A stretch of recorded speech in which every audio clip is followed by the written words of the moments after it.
Happy Mother's Day to everybody. We are officially live. Something is off.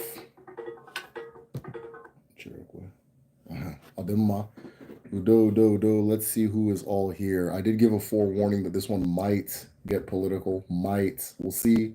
We'll see if somebody asks me the wrong question. But welcome everybody. This is Ask Me Anything. I am your host, Duru Afadarungwa, here with the Medicine Shell. I cannot see who is all in here unless it's legitimately. Oh yeah, no, there you guys are. Okay, we got some people in here. Once we get 10 people in here, we'll go ahead and begin. If you are new here, my name is Duru Afadarungwa. I teach Igbo spirituality known as Odinala. If this is a topic you're interested in, sit tight. We're probably gonna have a very good live today.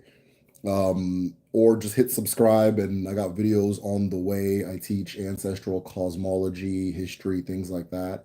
The next video I'm releasing, which should be coming out very soon, is on our ancestral form of government, right? How did our people govern themselves before colonialism, before whatever the hell we're doing now?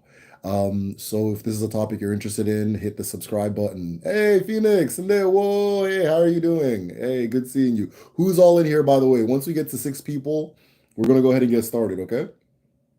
Who is all in here? Who's all in here? Ndewo. Who is all here? Anyways, once we get to 6, we'll go ahead and begin. This is Ask Me Anything. As long as you guys have questions, I'm here. Once the questions run out, I run out. I've been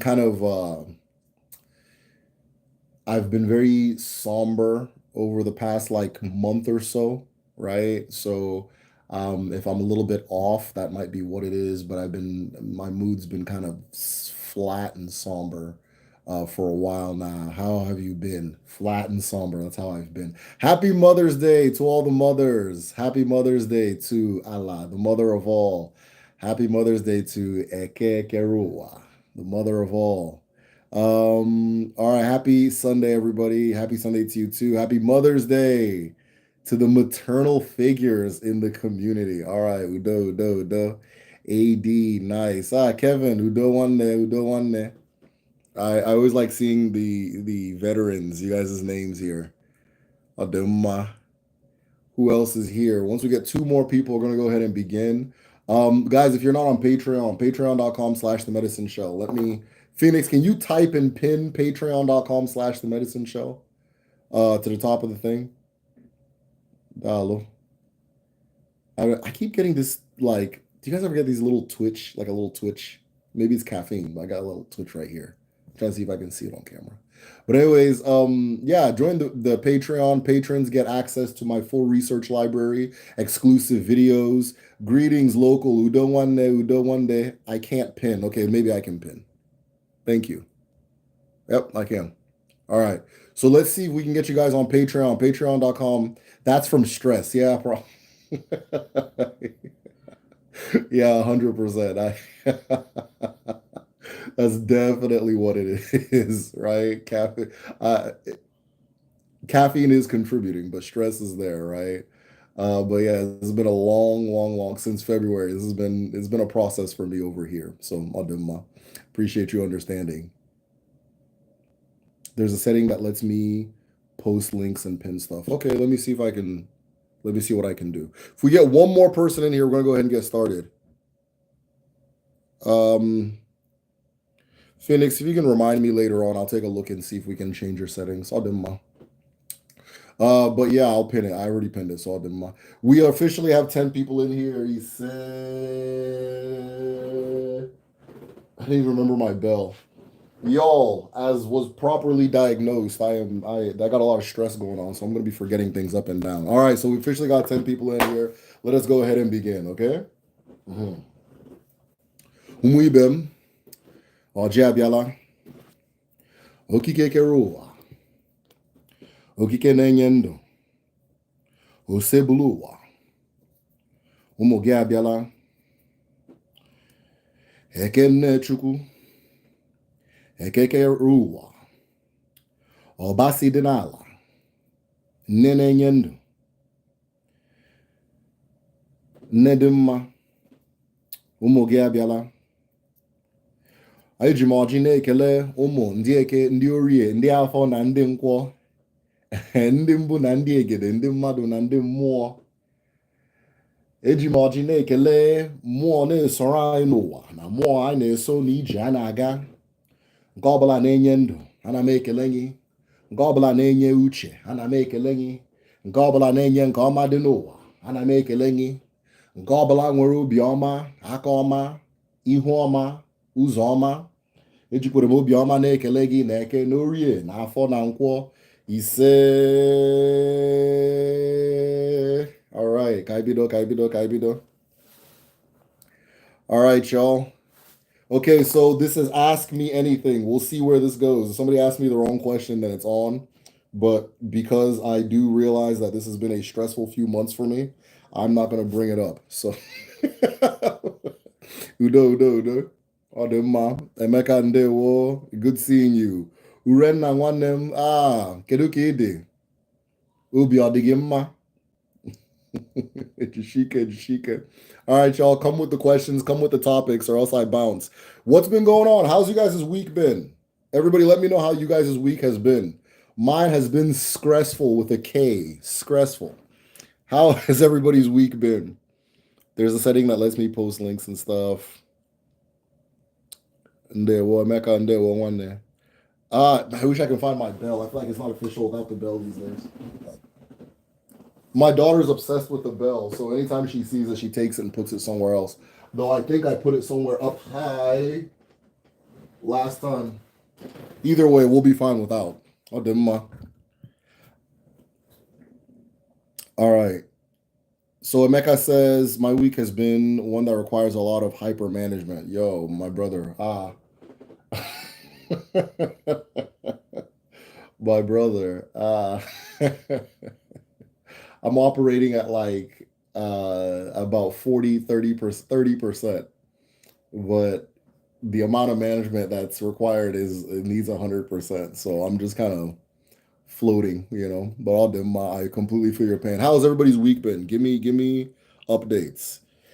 Kedu maka gị na ke maka ezinụlọ gị? Anyị dị mma mana taa na-ebu Mother's Day, so urenna achọrọ m iji obiọma na-agwa gị happy Mother's Day nke ọma, ụbọchị ndị inyem, I think that's what you'd call it, or no, ụbọchị ndị nne, ụbọchị nne, I don't know, we don't have a Mother's Day, so we have a Mother's Month though in Igbo culture, but happy Mother's Day. Ọdịmma. It's been okay. I've been tired. I've also been tired. There must be something.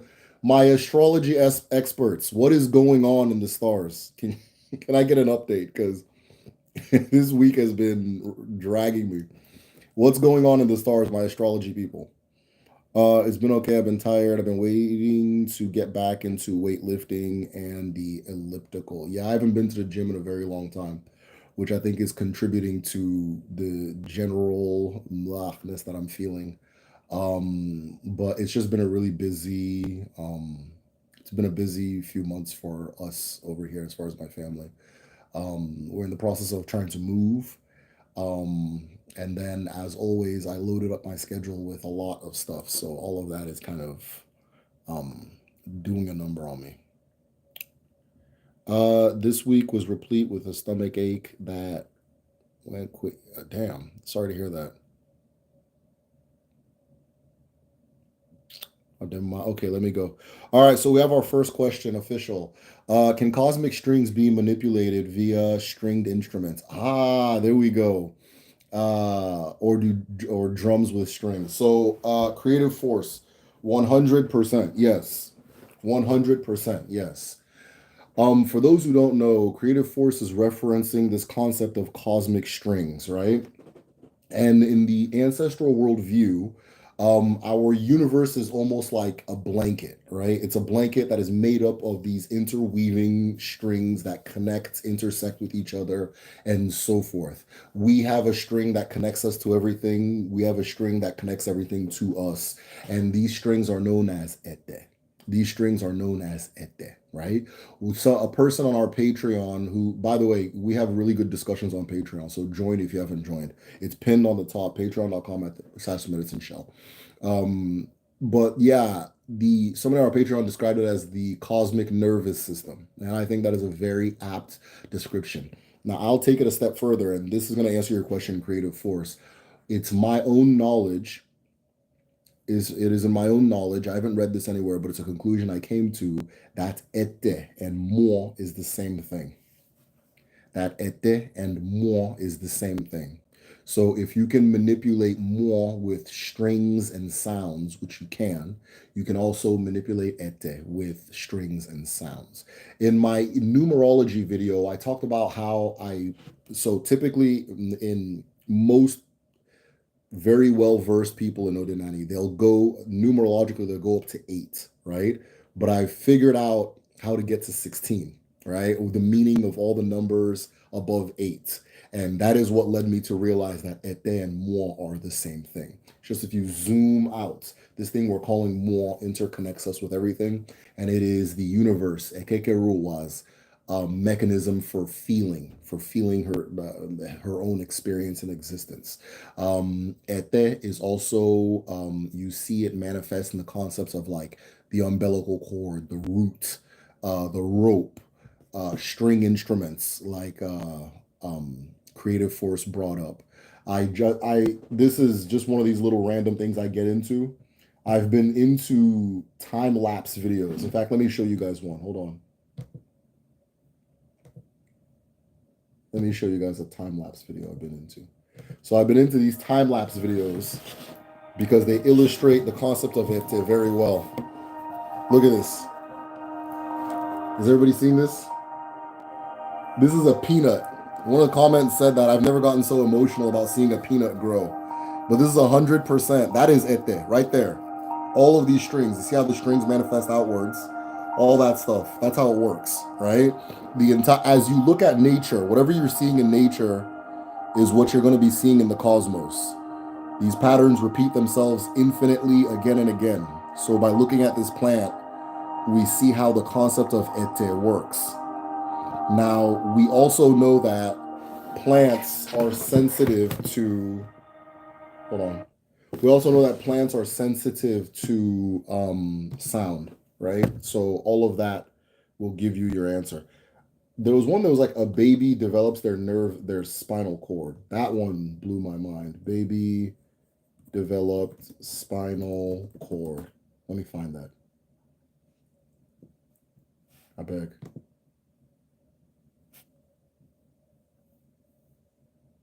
Formation of it. All right, let me not just be looking at YouTube on my YouTube videos. So yeah, good question. This week made me look into matcha. We'll try it out soon. Let me know what matcha is like, and maybe I'll try it too. I need something to wake me up. All right. It's been a rough week, socializing, networking, failures all around. So is everybody going through it? Is everybody going through it? Right. I'm hearing a lot of rough week, stressful week, rough week, stressful week. Is everybody going through it? Kevin says, "How do I feel about Ibrahim? I'm thinking Traore." Oh man. My grandfather was very pro Biafra up till death, but in his last days, somebody asked him about Biafra. He says, it would be nice if Biafra comes, but as it is now, it's okay because the children are enjoying, right? So my answer about the Traore thing is that the children are enjoying. But let it be known that that man was trained in Georgia to go do coups in Africa, as well as the one in Niger and the one in Mali and then the one, I think, Guinea. All of them were trained in Georgia to do coups. And I've said this for a long time, and it's here. And this is what I mean by the children are having fun, so let them have their fun. Yeah, Traore was trained in Georgia to do coups in Africa on behalf of the United States. But at this point, when the propaganda started, right? Okay, so let me go back to what I was saying.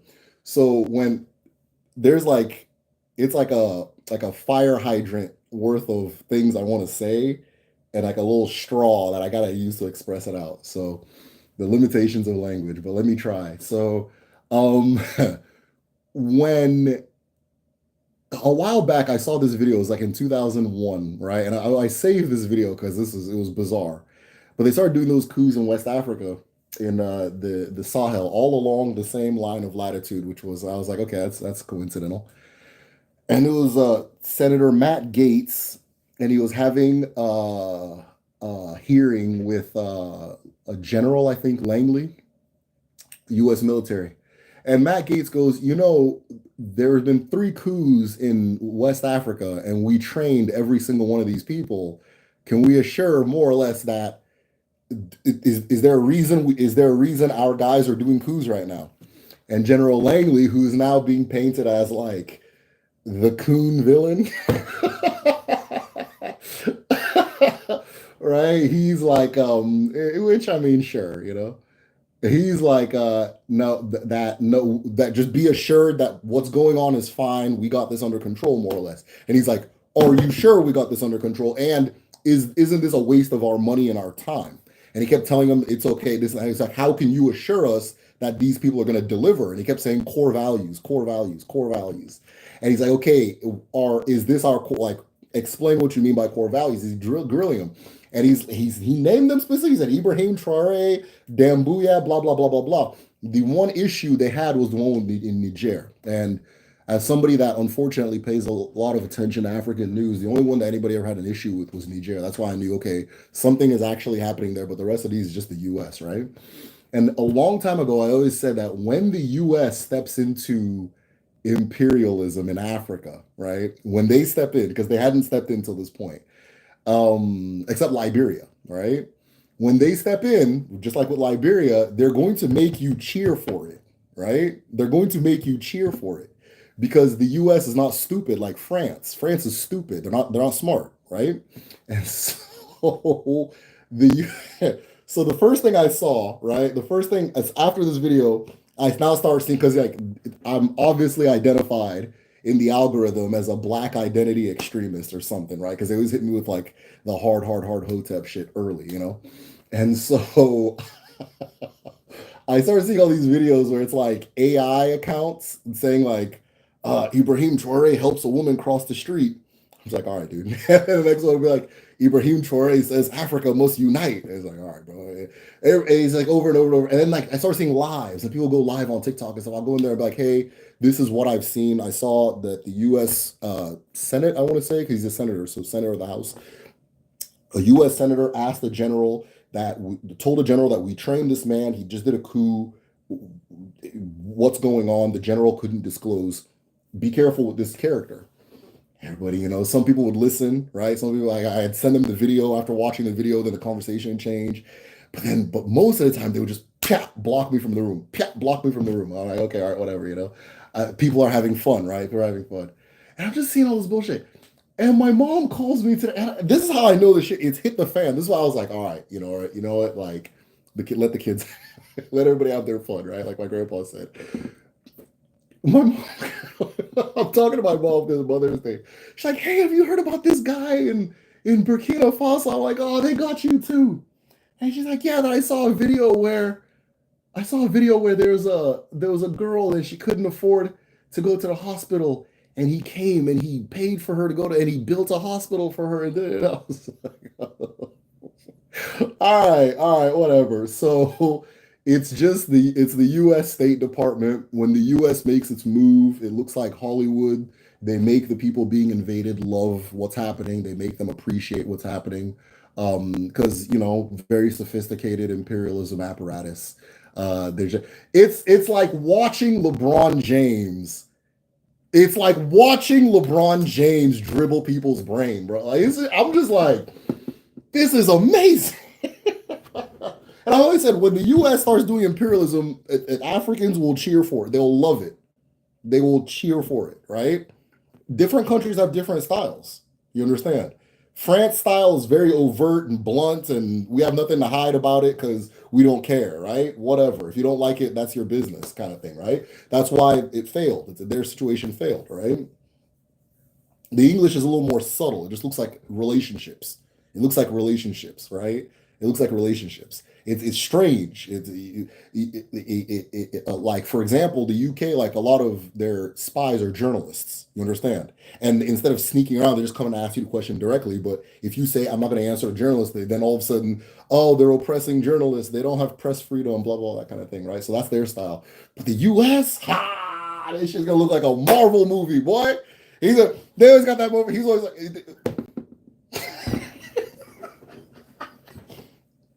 the Africans must unite. You know, it's like, oh my God. All right, Robert Downey, no problem. But yeah. That's just US imperialism. You know, it's too late. It's hit the fan because after I got done talking to my mom, me and my mom started debating about it. After I got done talking, I now hear my wife on the phone with her sister, and she's like, "Well," she's like, "Well, Derek is saying that he was trained in Georgia," and then they're debating. I'm like, "Oh, okay, this thing has hit the fan." So, yeah. That's just a bunch of BS. But you know, it's just like this, right? I'm being told that Ibrahim Traore is doing the same thing that Robert Mugabe did, and the same thing that Idi Amin did, and the same thing that Muammar Gaddafi did. But I've never seen one negative article about this man. I have never seen one positive article about any of those three. So what's going on, right? Like, isn't that weird? I don't know. So I'm sure he's got fans in here too. But yeah, no, I know what it is. I can respect it on a level of like you're getting dunked on by LeBron James, but I'm being dunked on. You know what I mean? As an African, I'm being dunked on right now. It's just what it is. It's happening. He's already in the air. He's dunking it. It's gonna land. You know, it's gonna land. But I do. Anyways, let me leave that alone. Let me see. Let me see what's going on. Definitely connect with the idea of strings and things in quantum physics, the jazz of physics by Steph. That automatically, that's two of my favorite words is physics and jazz. So that sounds interesting to me. Let me see if I can take a screenshot without shutting down this live.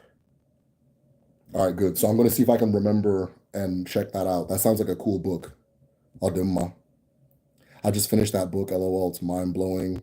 I would 100% want to check that out. That sounds good. I'm actually looking for a book right now. So, last time you said understanding the link between Ogene, yes, and creation was the top three biggest revelations spiritual journey. What are others? Okay, good. This is good. This is good. All right.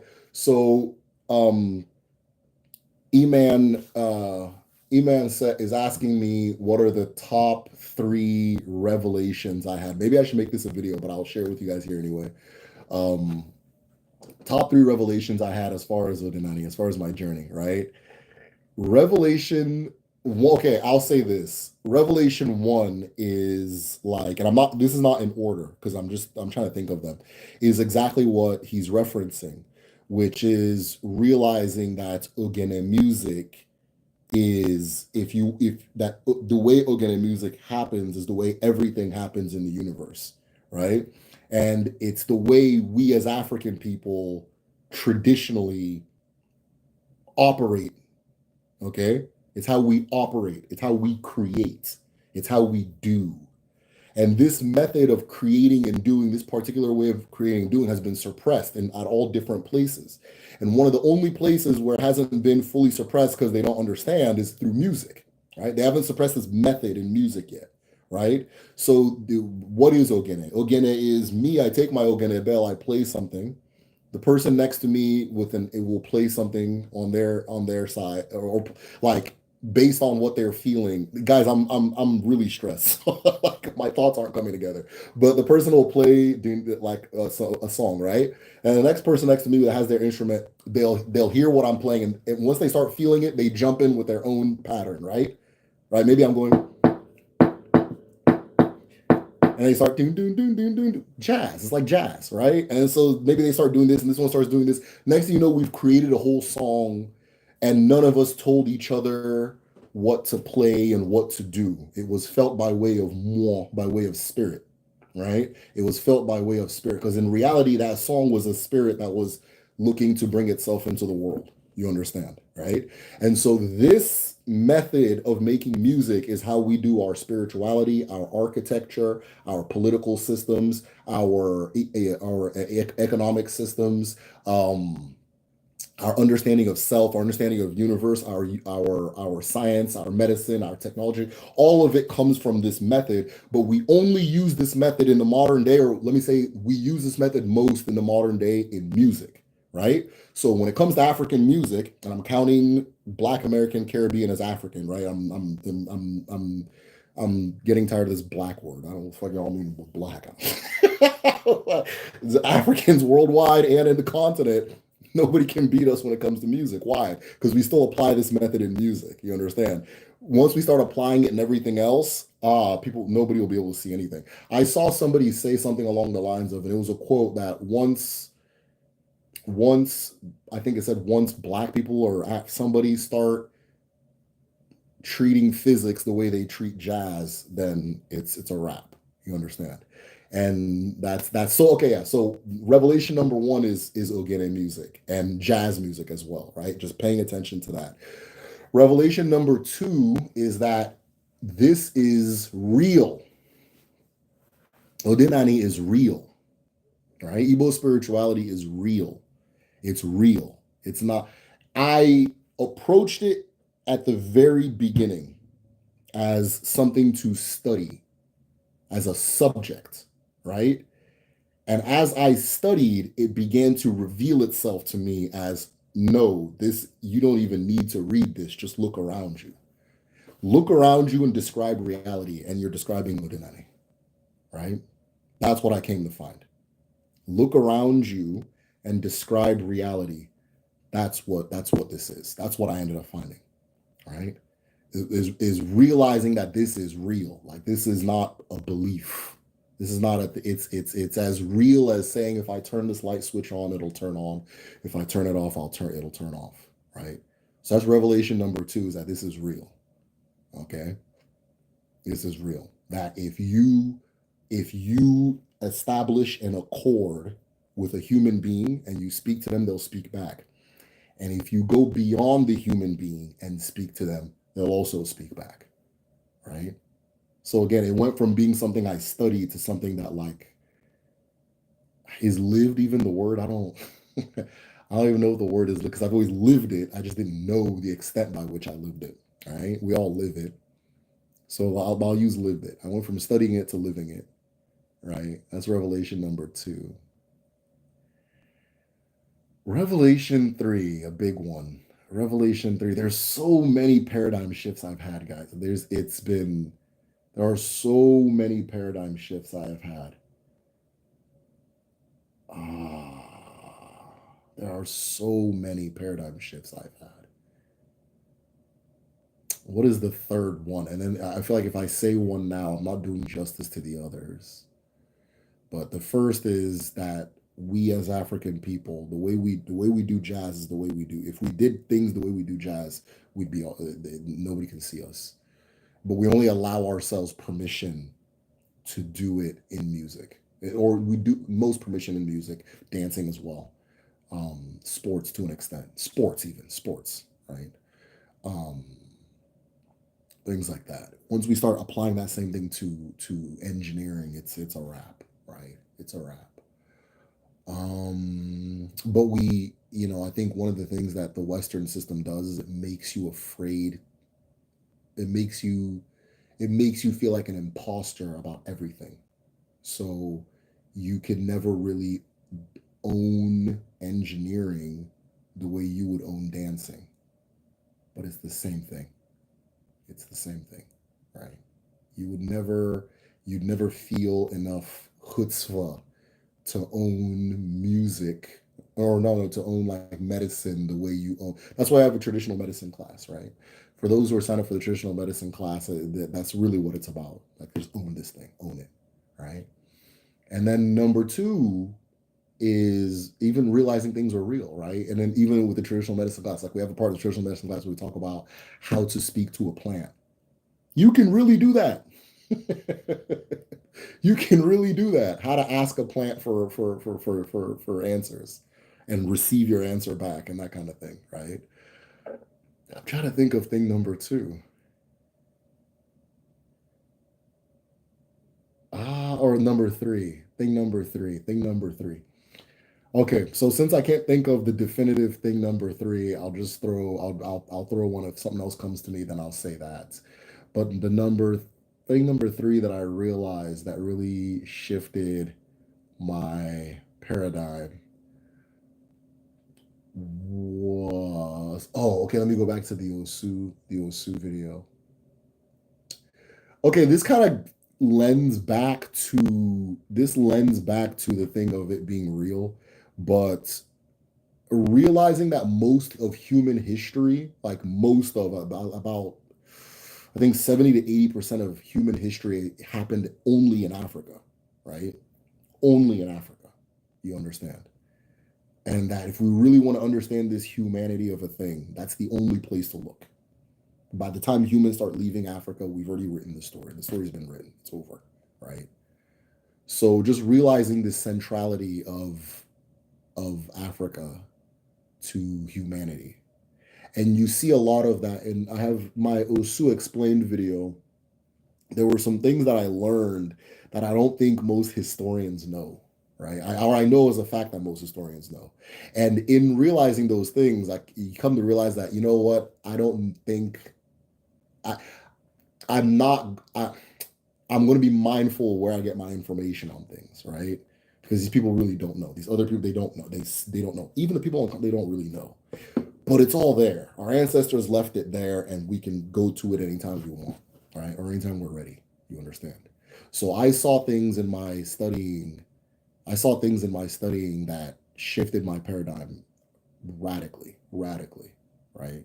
Radically. So, but that one kind of lends itself to things being real too, right? So there's things I didn't include in that documentary because I was like, okay, it's gonna get too out there, but there's some shit going on, right? I'll do my. That was a really good question. Try yerba mate. Russia wants to leverage him. Mm.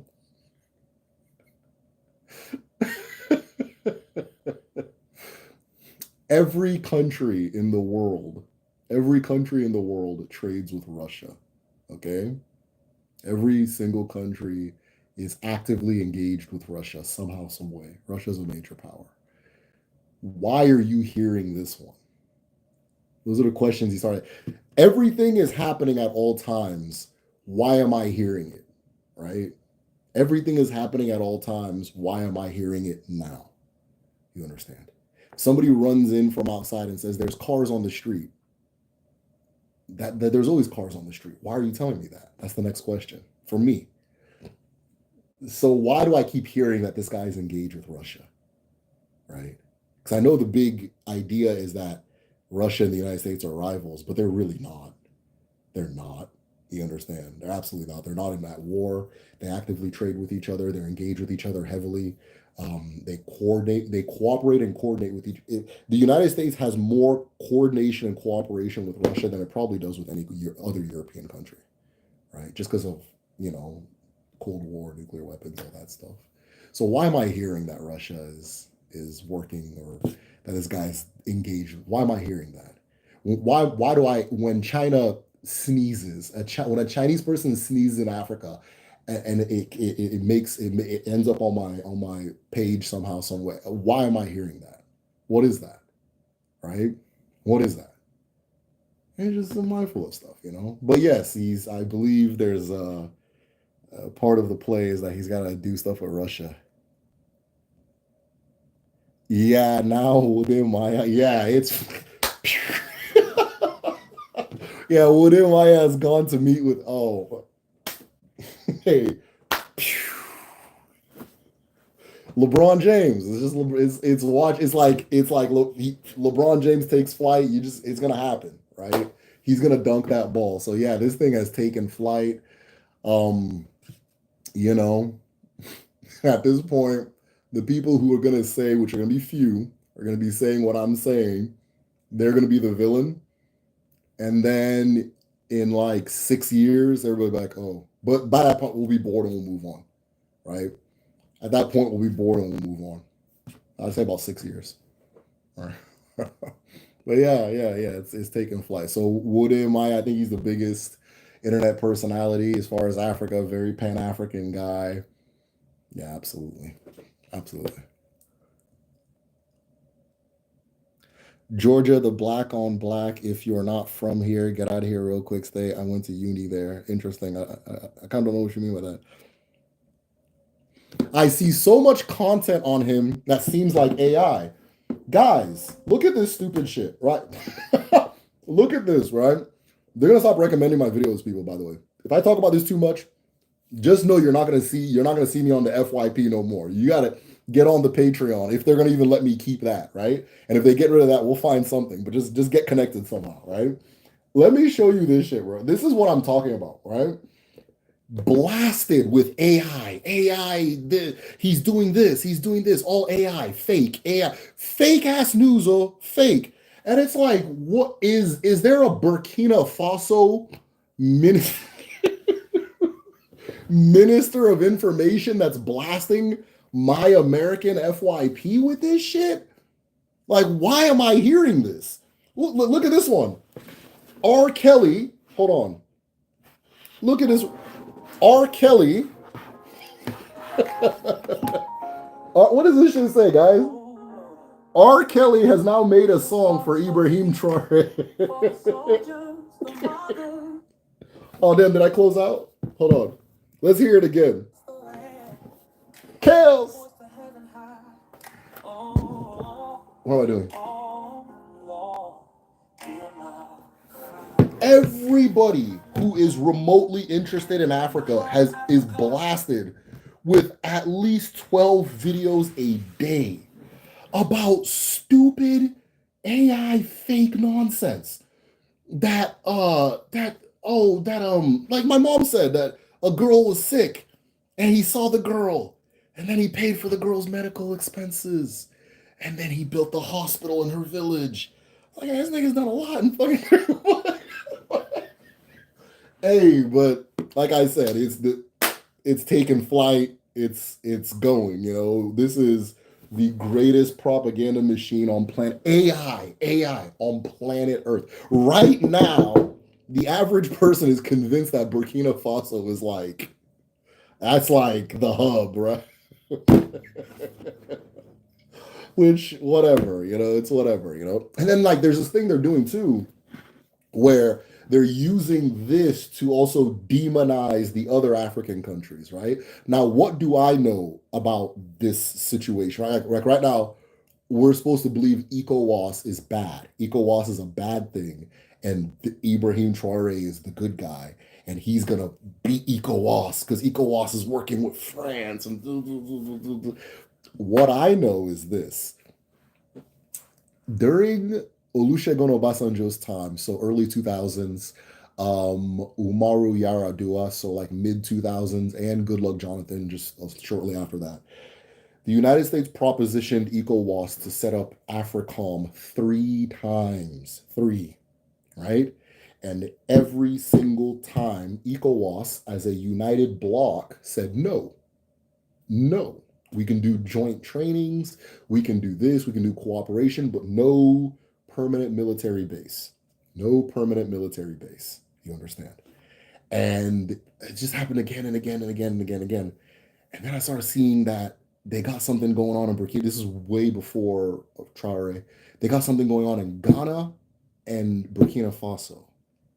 And next thing you know, propaganda. And so it's exhausting, but we're gonna keep fighting the good fight. People are gonna presume that people who sound like me are the problem, which is whatever. But anyways, the discrediting, just like discrediting all these things. And I'm like, I have very little to be like optimistic about as a Nigerian. But one of the things that I am exceptionally proud of is this concept of ECOWAS, right? Is this concept of ECOWAS. Why? Because ECOWAS consistently stands together to block shit like AFRICOM, right? One. Two, ECOWAS has created a situation where you only need one passport to be able to go to all the different countries. So they're interconnected, they can and that kind of thing, right? Two, same thing with education. We all take this thing called WIEC, right? And based on your WIEC scores, you can go to school in any West African country.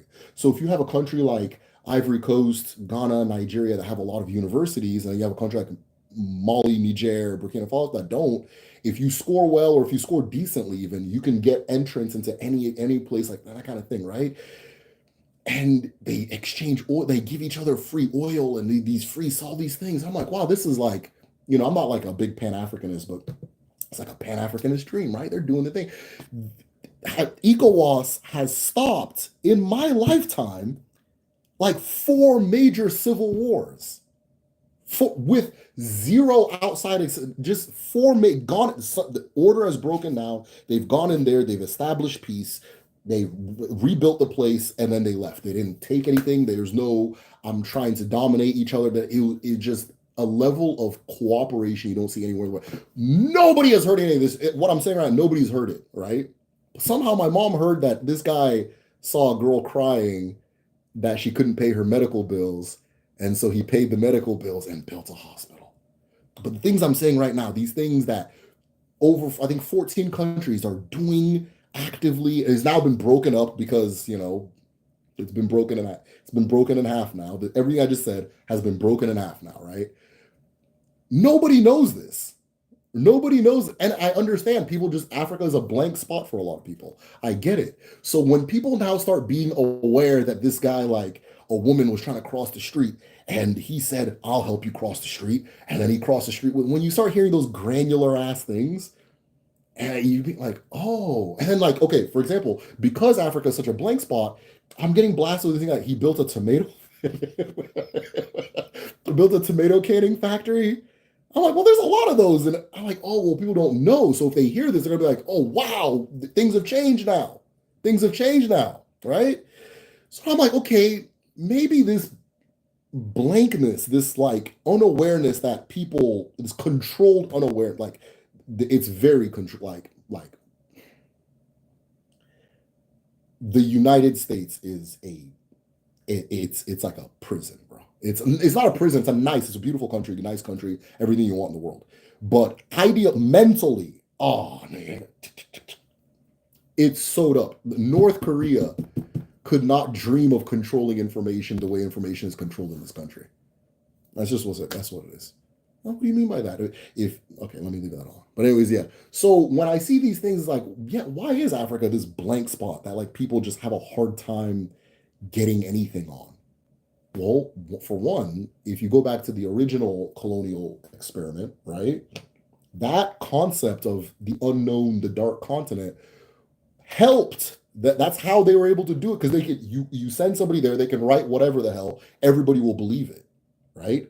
They can write whatever, everybody will believe it. And if everybody will believe this thing, then I can get a whole army to come here and wipe out this village just by writing whatever, whether or not it happened. Oh, this village is full of this and that. They did this and this and that. Send the 6 battalions. Boom. It's believable. It's Africa, right? I hope I'm making sense, guys. But yeah, like I said, this one. This one was gonna get political. I'm here watching R. Kelly make songs for this man, allegedly. I mean, I saved these videos because they're so bizarre. And then there's these pages that post all this Ibrahim Traore stuff. And if you go to the page, it's like there's this uniformity they all have. There's this uniform. I took screenshots of a bunch of them. Watch, I go to my phone, they're all gone. I took screenshots of a bunch of them, right? And they look like each other. They present their information the same way, same colors and all that stuff, and they're not the same pace, different. Because I keep block out, screenshot block, and I keep coming. It's like, okay, this is weird because there's not even that many people in Burkina Faso, right? There's not that many people. But it's like, so what is this? What the hell is this, right? That kind of thing. So 2 things that allow things like this to happen. One is the general ignorance people have about Africa, which is not anybody's fault. It's sincerely not anybody's fault. Things that are way bigger than we are ready to comprehend are assuring that this happens. But then 2, I started looking at how pessimistically, not just Africans, but Black people in general, though everybody's African, so I'll just say Africans worldwide. Africans worldwide, it's my turn now. How pessimistic and cynical and negative Africans worldwide are about their situation in their countries, right?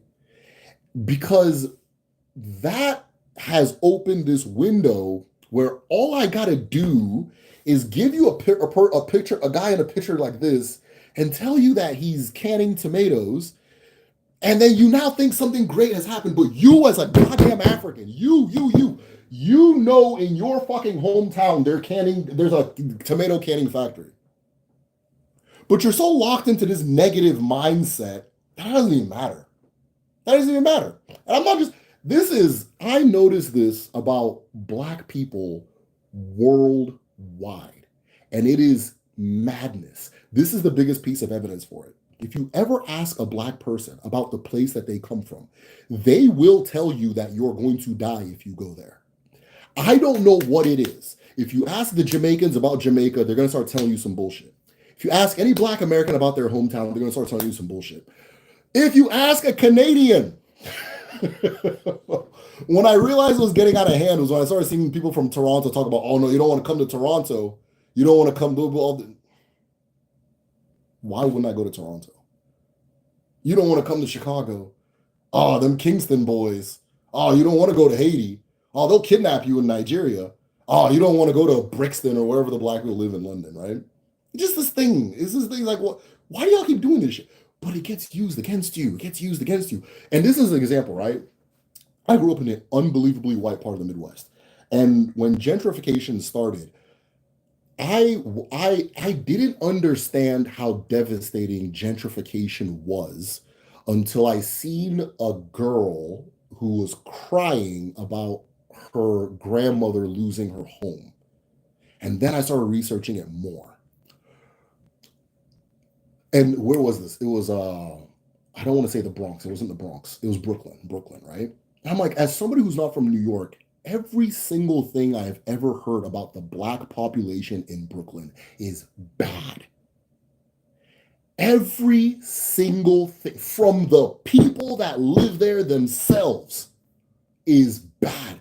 To the point where until I saw her cry, I didn't realize, oh, that's her home. I hope this makes sense to people, right? I didn't realize, oh, that's her home. And he's like, oh, no, this is wrong, right? Because when they're saying, oh, they're building this building, it's like, okay, now people can get, in my head, I was, oh, people can get jobs now. It didn't, right? So when you hear that the U.S. military is building a tomato factory, like, you're like, yeah, but it's like, well, there's a lot of those there. But you don't know that. But you want to know that, because most of the people I engage with want to hear the good things that are happening in Africa. So when they hear this thing, they're happy about it. They're excited. I understand that. But if you want to hear something in the age of information and you're not hearing it, why? That's the question. And all of a sudden you start hearing it in like a funnel, a controlled funnel, right? On AI pages, that kind of thing, right? That kind of thing, right? Yeah. One of the fastest growing economies in the world right now is Congo. What do you typically hear about Congo? Right? One of the fastest, so all the shit we say about China, that's Congo, right? Oh, China, they're building this, they're doing this, that's Congo's doing that. Faster than the Chinese people are doing it. You understand? But nobody knows that. But people want to know that, right? But once the US takes over, you'll know it. That's when you'll know it. Oh yeah, it's good now. It's cool now, right? It's on the up and up now. They're building tomato factories, right? Like I said, this one might get political, so I don't. Anyways, yeah. May you have victory over your adversaries. He said, "I want to love him, but it's giving me psyop vibes." Hi, my sister. My sister, you're so wise. You're even the one that knew I was stressed. So you're even the one that knew I was stressed. That this is a big part of the stress, right? This is a big part of the stress because I'm now seeing that a lot of what allows us, like for example, now if you say Nigerian government corruption, all right, Nigerian corruption, U.S. government, right? Right. Okay, what's the corruption in the Nigerian government? That the rich people go to the government and they say, I want this, and they give the people money and they get that thing done. Isn't that what's happening everywhere on planet Earth? Isn't that just normal? That's normal politics. There is no system on planet Earth that isn't that. You understand? That's everything. But why is it that any African leader, any African country, and I'm supposed to dismiss their leadership immediately. Just no, no, no, no, no, except Burkina Faso, right? Mugabe did the same shit as this guy. The same is Mugabe actually did it, right? Mugabe did it. Gaddafi did it. If this is what somebody wants done, these are the people that did it. Idi Amin did it, and everything I'm supposed to know about those three is bad. But there's AI making good news about this guy. That R. Kelly made a song. That R. Kelly made a song for this guy that I'm supposed to be grateful for. Thank you, R. Kelly. Right? You know, it's weird to me. It's obviously a psyop, right? It's obvious, but like I said, I said when the U.S. moves in Africa, we're gonna cheer for it. We're gonna be happy that it's happening, right? And they had that Langley guy. He went to like Ivory Coast. You're supposed to be like, boo, kayfabe theater, right? I don't really watch wrestling, but I'm fascinated by the philosophy of professional wrestling, right? I watched it as a child when I was younger, and I had stints as an adult where I come in, but I'm too busy. I don't know, or something. I don't know. But I'm fascinated. I always stay plugged in. I'm fascinated by the theory because there's this very unique American form of entertainment, right? I see traces of it in Africa, but I'll call it American, right? There's this very unique American form of entertainment known as kayfabe theater, right? This is going to be boring for some of you guys. Some of you guys might know what I'm saying, right? There's this very unique form of entertainment in America called kayfabe theater, right? Kayfabe theater is theater where you are supposed to believe it is real. I'm not watching something on stage. Real life is the stage. You understand? Real life is the stage. So think of like skits where like two people are arguing on a train, but they're both actors and nobody knows they're actors. So I think I'm watching a real fight. That's kayfabe theater, right? Kayfabe theater is most famously done in professional wrestling. And one of the reasons professional wrestling fascinates me as an art, because the actual art in professional wrestling is crowd and mind control, emotional control. It has nothing to do with the matches. It has nothing to do with the fighting. It has nothing to do with the moves. All of those are tools to control the crowd. A good professional wrestler has the crowd in their hands like this. If they push this button, you go this way. They push that button, you go that way as a crowd, right? A bad professional wrestler cannot control the crowd. The crowd is rogue when that person's performing. So I'll show you how this works. And it's a spell too. Remember, a lot of the early early matches were done in Freemason halls, and it wasn't by accident. It's the Jacob and Esau spell, right? It's the Jacob and Esau spell. In professional wrestling, I'll explain how it works. In professional wrestling, there are two types of people that you're going to encounter in a match. There's the face. They're known as the face, right? Remember in the Bible where Jacob's dad felt his face and it was furry? So there's the face and there's the heel.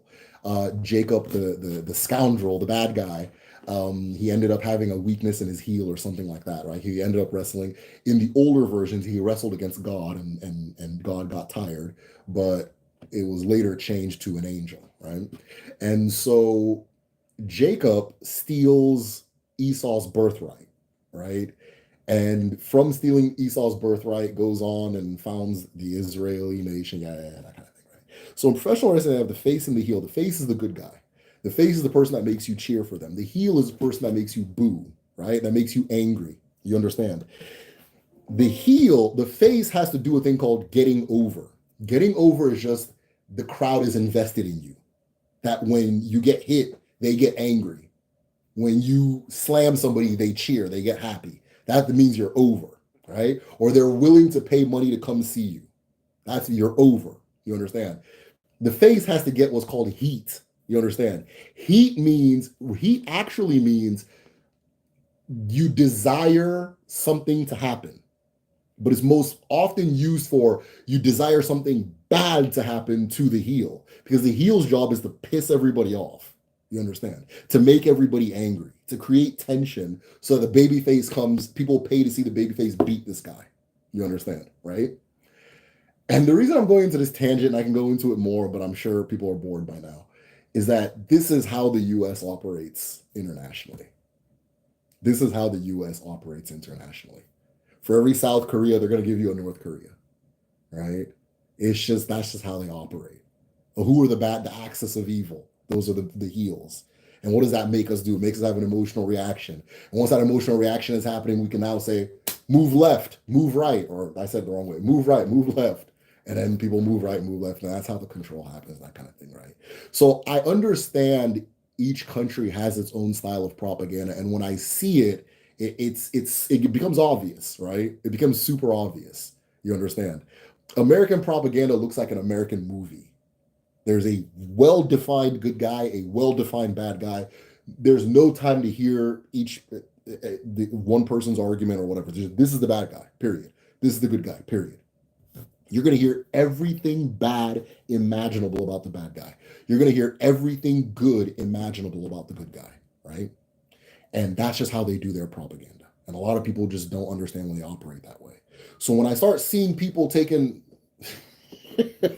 African leader taking a picture like this, or and that kind of thing, just these camera angles that like, this is Western style camera angling, that type of thing, right? Make sure that your eye is above the median point and all that stuff. I know who's doing it. I can tell when it's Russian too. Russian propaganda always looks at you like this, always look at the screen like this, right? Which Russians don't know is off-putting to Americans, but maybe they'll figure it out. Anyways, guys, like I said, if politics is not your thing, then you're good. Kevin said, "Wow, they fooled me." Yeah, look into it with your own eyes. Adema. There are many German words that don't exist in English that describe complex ideas and feelings, like zeitgeist. Yes. What is an Igbo word for a moment of realization that one has not seen a non-black person for a month? And wait, has not seen a non-black and had every social need to meet with ease. What? I've experienced this in Savannah this summer, in Nigeria, and smaller spurs during childhood. I know what you mean. I don't know if there. My Igbo is like an 8-year-old, right? So there's a limit to my Igbo. But I used to say 7, but it has improved. So I wouldn't know something that hilarious and specific, but I know what you mean. It's like it's jarring. It is jarring, right? You're like when I go to Nigeria and I get on the plane, and then like okay, for example, my cousins make fun of my siblings when they want to make fun of us. They'll go like when we're talking to each other. Like I'm talking to my brother, and they just come on the show going, and we don't get it. Like as Americans, like what the fuck? Like okay, ha ha ha. And then you get on the plane, and then you hear somebody next to you and go, "Wow, I heard they opened a new Cheddar's," and it's like, "Oh my God, we do talk like that, right?" That kind of thing. It's jarring. It's jarring, even when you see. It's jarring. I'll do my. Again, it is collaborative vibes rather than particular planning. Christian, where's my trick? Well done, you did it. Oh yeah. hmm I've felt the need to practice all job. Please do, please do. It is it. When I go home, I'm bringing one back home. I felt revelation number 2 like crazy. John, I appreciate. Yeah, 100%. It's real though. I think number 2 is that it's real. But yeah, the first time. Okay, so growing up, you hear these stories, right? Where it's like like my dad will even tell me these stories where it's like you're not gonna believe this, but this is real, right? And you're like, okay, cool. And you just know that once you get to Africa, the rules of physics are different, right? Things are different that, right? You just got in your head. But when I felt it, when I felt it was when I moved my altar from inside to outside, and it came alive. I was like, oh, okay, something's going on here. Yeah, okay, I think. So he's a plant too. Yeah, I think he's a plant. Yes. Are buffers for maybe the algorithm feeding you. That's hilarious. I haven't clocked it. Umar Johnson posted an AI pic with the two of them standing together. Like, what is this? What what is this? It's like so much AI. from strange places, strange ass places. I remember during the Bring Back Our Girls psyop. I remember it was people didn't. I saw that thing happen step by step by step. I didn't know something weird was going on. It was there's a politician in Nigeria who's a genocidal maniac named Nasser El Rufai, and he was complaining about Goodluck Jonathan, the president at the time, and his one of his secretaries goes, "So nobody's gonna do anything about the 235 girls that were kidnapped in Borno." And everybody kind of ignored him. It's like, oh, it was just secretary. And then like Chris Brown shared it. Like it went from like okay to like mildly big guy on social media to like Chris Brown. I was like, yo, what the fuck was that? Then Michelle Obama had the sign, and then that's when LeBron James is now dunking the ball. It's going in the hoop. There's nothing you can do. All right. Michelle Obama just had the little sign. It's like, what the fuck was that? Next thing you know, oh, don't sell weapons to Nigeria. Don't do this. They gotta block this off. Da da da da. Against the same year that the oil companies were supposed to get audited. You understand? Audit didn't happen. Yeah, I don't. Hey, somebody says good evening. Good evening, one day. I don't care about Troy or ECOWAS. You're not Nigerian, you're Igbo. One day I'm Igbo, but for the sake of conversation, I'll say Nigerian. But you are correct. It's almost as if we're anti-inter-African tourism, which is counterproductive for making money. Maybe. As a Canadian, this is hilarious. Black African, we created the same people. Are North Africans include? No, North Africans are from Europe. Brooklyn was bad before gentrification. Sure, but Brooklyn is presented to people who don't live in New York as a concentration camp. And then you don't and then when somebody says, "Oh, they've opened a concentration camp and now they're putting Starbucks there." It's like, "Okay, I guess it's better than a concentration camp, right?" And then you realize, no, it's not a concentration. It's people's homes. People live there. They have history there. It's their identity. They go outside and hang out with each other and have conversations and do the same shit I do, right? Probably more because they don't have to live near all these white people, right? And it's like, why is it that everywhere that Africans live, and we do it to ourselves? I'm not going to say somebody else is doing. We do this shit all the time. Oh, you don't want to go to Memphis? Why? Why don't I want to go to Memphis? What's the population of Memphis? You understand that all the bad stuff is going to skip all the people and just come directly to me for some reason, right? Oh, you don't want to go. Oh man, you got to watch out for Trinidad. You don't want to go to that wonderful tourist destination. Why? Why? Like why do we do that? That's weird. But it gets used against us too, right? Because if I'm trying to do some shit, I gotta know the habits of the people, right? Oh, they have a habit of just talking crazy about themselves and where they're from. That's why my friend who passed away, Ebo, he was the first one to start doing the drone videos of the different Igbo villages, right? And somebody from outside of our culture will not understand the significance of what he did because he really started a revolution. He passed away, so much respect to him and his family. But people won't understand what he did because if you're sitting there in that village, people talk so negatively about their situation that the general idea is that everywhere on planet Earth is better than right here where I'm at right now. So you'll have people who will walk across the Sahara Desert just to go to Somalia. I had a cousin, that was in Gambia, and he's like, "Please, can you help me get out of here?" It's like, "Why are you in Gambia?" And he's like, I just wanted to go somewhere better."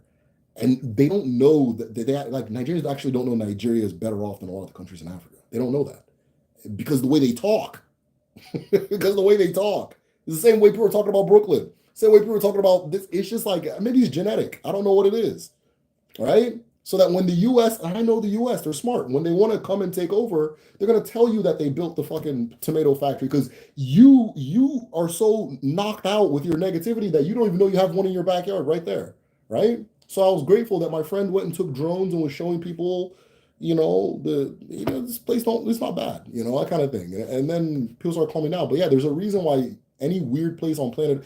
I remember during the Iraq War, it was announced that two Nigerians were hit, or Afghanistan war, two Nigerians passed away from a bombing, like where the US was bombing, and everybody was like, "What are they doing there?" I was like, "That's just their mentality. It's just the way they talk about their situation." It gets to a point where you're just hypnotized to thinking that every single thing is better. Now, I'm not the messenger for this because I live in the U.S. So people are going to be, well, what do you know? You live in the U.S. So which fine, okay, but somebody else needs to be the messenger for that, right? But it gets used against us, or it can be used. It's a weakness. It's not a strength. It's a weakness. Okay. So that when they start coming with the word gentrify means improving. It means improving. Okay. That's what I don't even like using the term, but whatever. I'll speak the language people want to speak. It means improving. So me coming in here is an improvement, period. Right?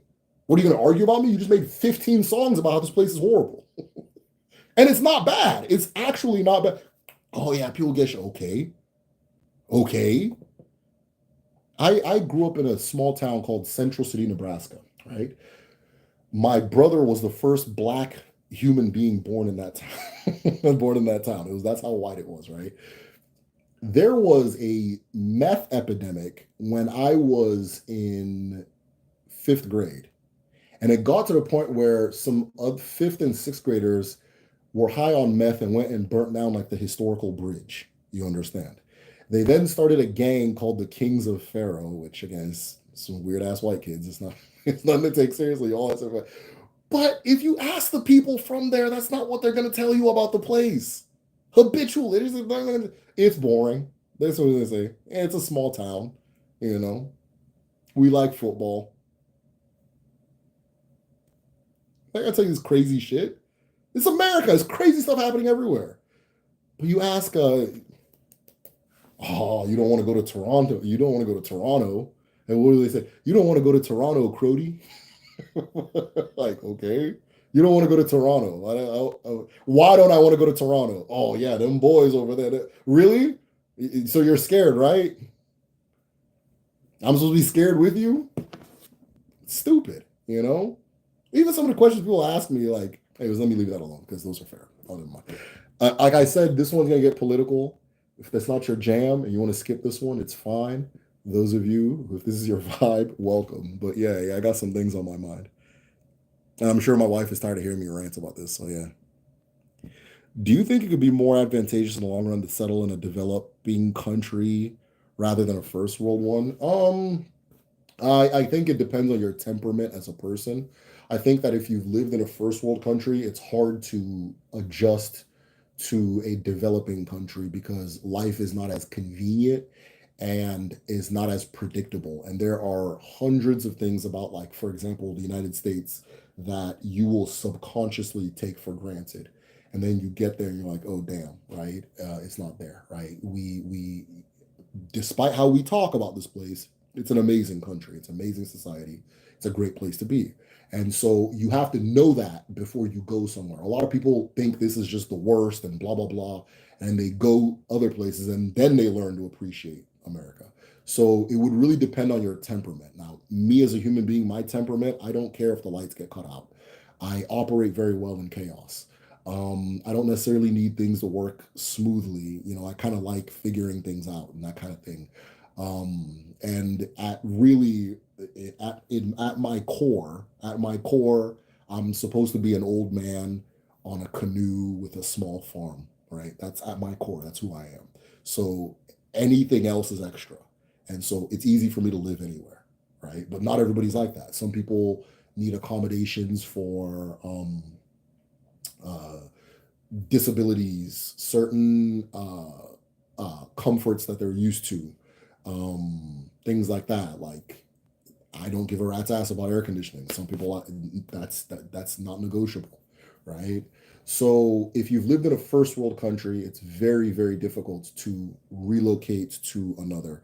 America is also a very unique society, and I'm also going to include Canada in that. There are also very unique societies where a lot of the things in these cultures you don't find in this culture you don't find elsewhere.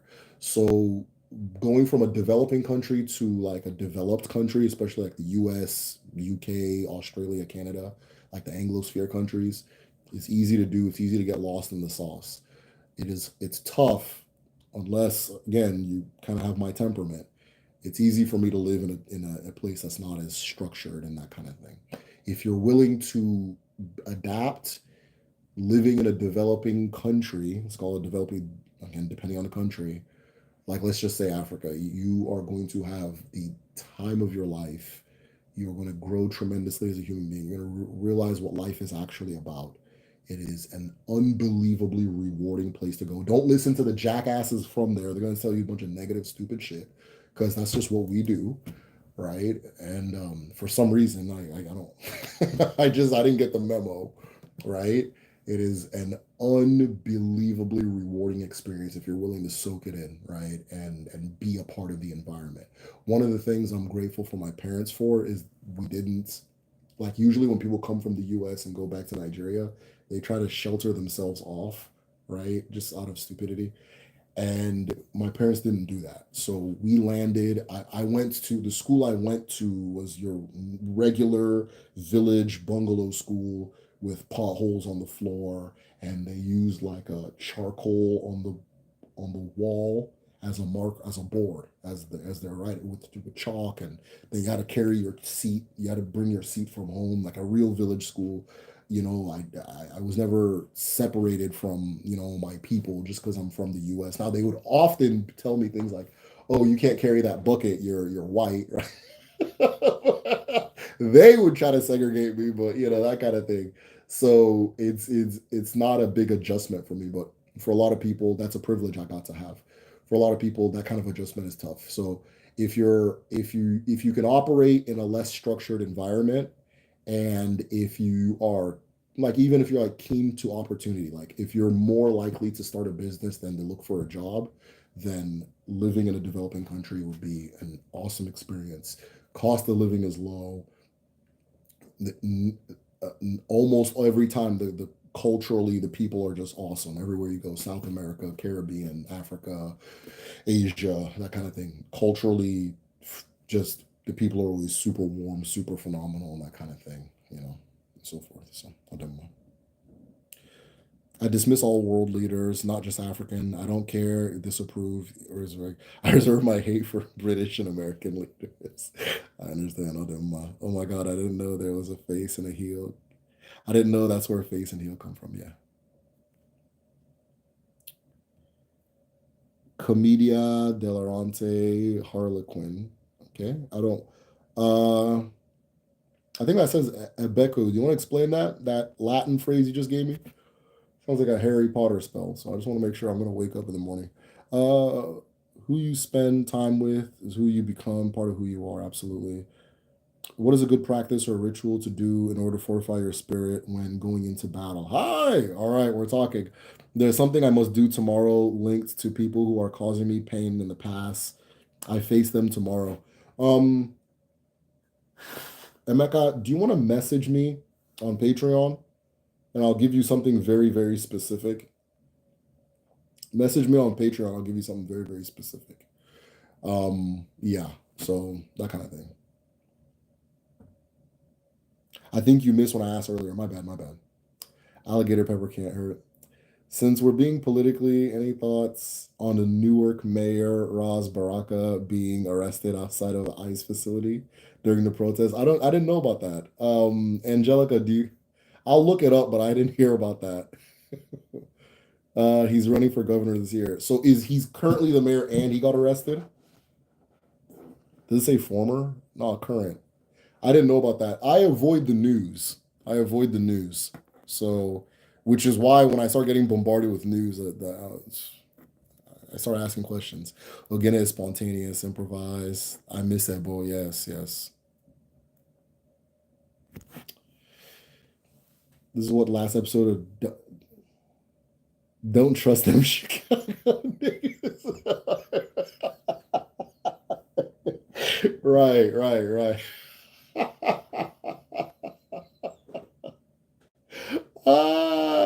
Yeah, I don't know why we do. We have to stop doing that. It's so crazy.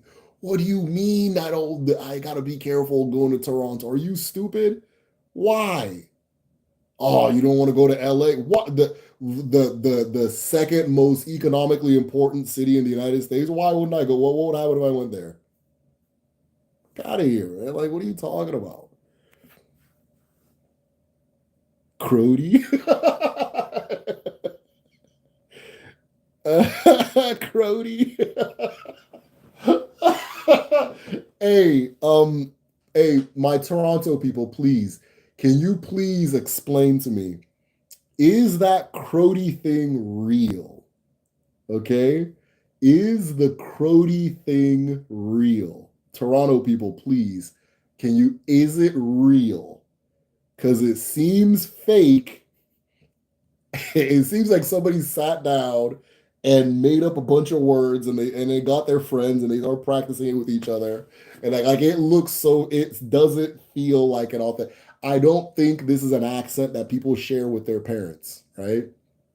So please, is that Crody thing, is that actually how people talk in Toronto? I would not mind going to Toronto. If that is how people talk, I will go ahead and stay here. All right. I'll do my.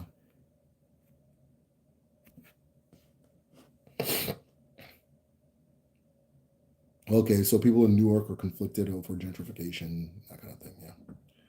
I say developing country if your field and yeah, developing country, building a business, yes, and infrastructure. Mine relies on some things already being stable. Studio Ghibli is in the woods of a small town. Interesting. I didn't know that. That makes sense. You can feel it when you watch their stuff. But yeah, if you want to go to a developing country, you have to be entrepreneurially minded. You can't go there thinking you're about to start applying for jobs. You can, and it'll probably be easier for you to get jobs, honestly, than the locals. But I mean, shit, if your salary is XYZ, who knows if tomorrow the currency is going to be worth the same thing, right? So there's a level of stability that you get in the US that feels universal, but it's not. It's not in downtown Tokyo. Creativity needs to be done kind of rural, natural, magical place. I agree with you. But you have to have stable electricity, Wi-Fi, and a mail system. Sure. Yeah. You're a Debia. That's why you can live in a place without structure. You're aligned to different structure. Yeah, thank you. I appreciate that. And I agree. I agree with you. I think I am, and I think that's why. It makes sense. Specifically a plant Debia. So, yeah, I agree with you. Opportunity. Yeah, it's like, so if I, like even the pandemic, like that shit was, it was good for me. That's my vibe. The chaos. I like the chaos. I didn't need the structure, and I gotta think like the chaos. I thrive in chaos. Right. I thrive without structure. That kind of thing. Um, and so yeah, even like so to live in nature, like that wouldn't bother me whatsoever. Right. Eventually, I know who I'm gonna be when I'm old. Right. I know I'm only acting like I'm a part of fucking society right now. I really just want to be in the woods. Okay. So yeah, but I already know, right? I'm gonna raise these kids, take care of this wife, and then once everybody's, once I put in my work, you're about to see me. Right? I'm never wearing a shoe again, that kind of thing. So but yeah, it's natural to me. He's the current mayor. He's also the son of. Wow, that's interesting. Okay, I'll look it up. I did see something on TikTok. Somebody said something about like, y'all, they arrested some, but I didn't know the context. But that is really insane that they arrested the mayor. But to be fair, I was shot in Toronto last year. Damn, dude. I'm not trying. I'm not trying to laugh. Okay. Oh yeah, I've laughed. Anyways, I guess I'm wrong. I guess Toronto is a very dangerous place. But I am sorry. I'm glad that you survived that, Christian. Oh, damn, why'd they shoot you in Toronto?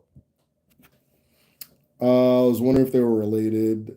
Interesting family empire. It's crazy. Harry Potter spell, communities, old Italian theater, that reminds me of what you're saying. Harlequin is basically the heel that pisses people off. But yeah, even with the masquerades at home, it's the same thing. That's why I say I see traces of it in Africa, right? They have kayfabe. The way masquerades work is kayfabe. Like those masquerades that go around and beat you, and they're supposed to make you angry and afraid and run. That's what they're supposed to do, right? That kind of thing. So it's there too. You know? Grade four says related. The crow is real, the accent is real, exaggerated but real. Wow. Wow. That's wild. So then why doesn't like Mike Myers? Is Mike Myers the comedian? Is he from Toronto? Why doesn't he sound like that? I don't even think Drake sounds like that. He just like he started putting it on later in his career, but like you know what I mean? Maybe I don't understand Toronto the way I think I do, and maybe what you guys are saying is correct. So I'm willing to be wrong on the Toronto thing. What are the types of Debia? A Debia is a master of Abia. Abia is divine wisdom. So whatever your divine wisdom pertains to is what you're a Debia of. A person could be a Debia of vacuum cleaners. A person could be the Debia of medicine. Debia Mboroko, which is the one we just call Debia general. A person can be a Debia of computers. A person can be a DBA. It's just whatever a person has. I guess in the West they call it a genius of, right. If you look up the word genius and what it means, it's esoteric. It's not like a smart person. It's like a thing that possesses you, right? Which is what Agon does, right? So the thing that Agon possesses you to do is what you're a DBA of. Now, if you want to if you look at it from like a bird's eye, everybody's a DBA of something, right? Everybody's a DBA of something. But there are anything you can be a DBA of anything. Now, when we talk about like traditional doctors, typically you're going to see. I had a good list in one of my books. I don't think the book is back there. As far as traditional doctors, you're going to see water DBAs, you're going to see birthing and obanje DBAs, you're going to see DBA Mborogho, which is like root doctors. You're going to see bone doctors, surgical DBA Iwaho, surgical doctors. You're going to see DBA DBAs that do Afa, which or Arobinago, DBA Arobinago, which is a DBA that does Afa. Um, and then there are DBAs that pertain to specific abara, like DBA Ekwensu, DBA Ala, DBA Kamalu, DBA, well, I already said Ekwensu, I already said Nemiri, Udo, all these different abara, they all have their own DBA. So some people they're able to receive wisdom from beyond that makes them a specialist in something specific. And they're able to grasp and understand that thing and receive that thing at a level that you really can't explain just from like learning, that kind of thing. So it's infinite. I only hear teenagers talk like that with a heavy, heavy Crody accent. I sometimes hear it creep up in my speech, depending on what I'm talking. Oh, okay. So this thing is like real. Like, anyways, teenagers start most of the trends, so I get it. Can I be a DB of weed? Yeah, absolutely. Absolutely. Yeah. Why not? That's DB on Moral or D yeah, that's so yeah, absolutely. Yeah. Oh, man. How can you find out what you're a DB of? How can you find out what you're a DB of? Looking for an answer that's not boring.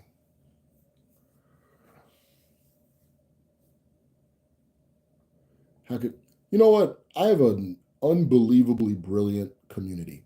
Does anybody have an answer to that question? How can you find out what you're a Debia of? If you have an answer to that question, go ahead and answer it in the chat. How can you find out what you're a Debia of, right? How can you find out what you're a Debia of? I personally think it's the thing that you already naturally gravitate towards that thing.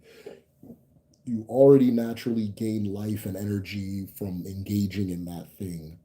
You already naturally have the capacity to grasp a thing beyond the average person. And the thing itself feels like more of a calling than like just a subject or a thing you're interested in. So those are my answers, but I feel like other people have better answers. How can you know, or what was it? How do you know what you're a Debia of? If anybody has an answer, let me know. The accent is almost like pseudo pidgin, a mixture of black immigrant groups that came here.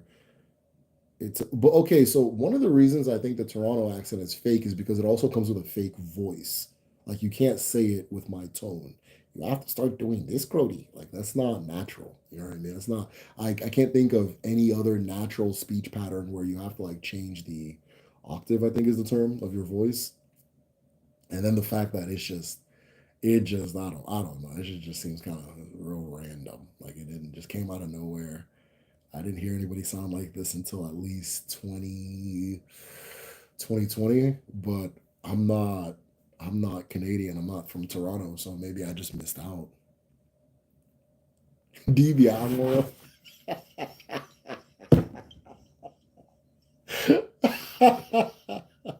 nice. Yeah, perhaps. Not boring. It resonates with you. Yes, you're drawn to it. Uh-huh. Perfect. Great answers. Could be multiple things. It's the things I do when I was a child for me, collecting and mashing up plants, burning and setting stuff on fire, reading books. Yeah, that sounds like a real DBI world, pyrotechnical DBI. Right. I don't know. I love this answer. Diaspora. You find out what you're a debia of by being radically authentic. Yes. I love that answer. That is a really good answer. Yeah, it's the truth. It's the truth. It's already there. It's already there. So earlier when I was saying all the paradigm shift stuff, this is also one of the paradigm shifts that I had is that all of these things are already there, right? There's an ilu that says that if what a person asks a Debia asks their chi. And your chi is your first voice, right? Your chi is your first voice. Your chi is always talking to you.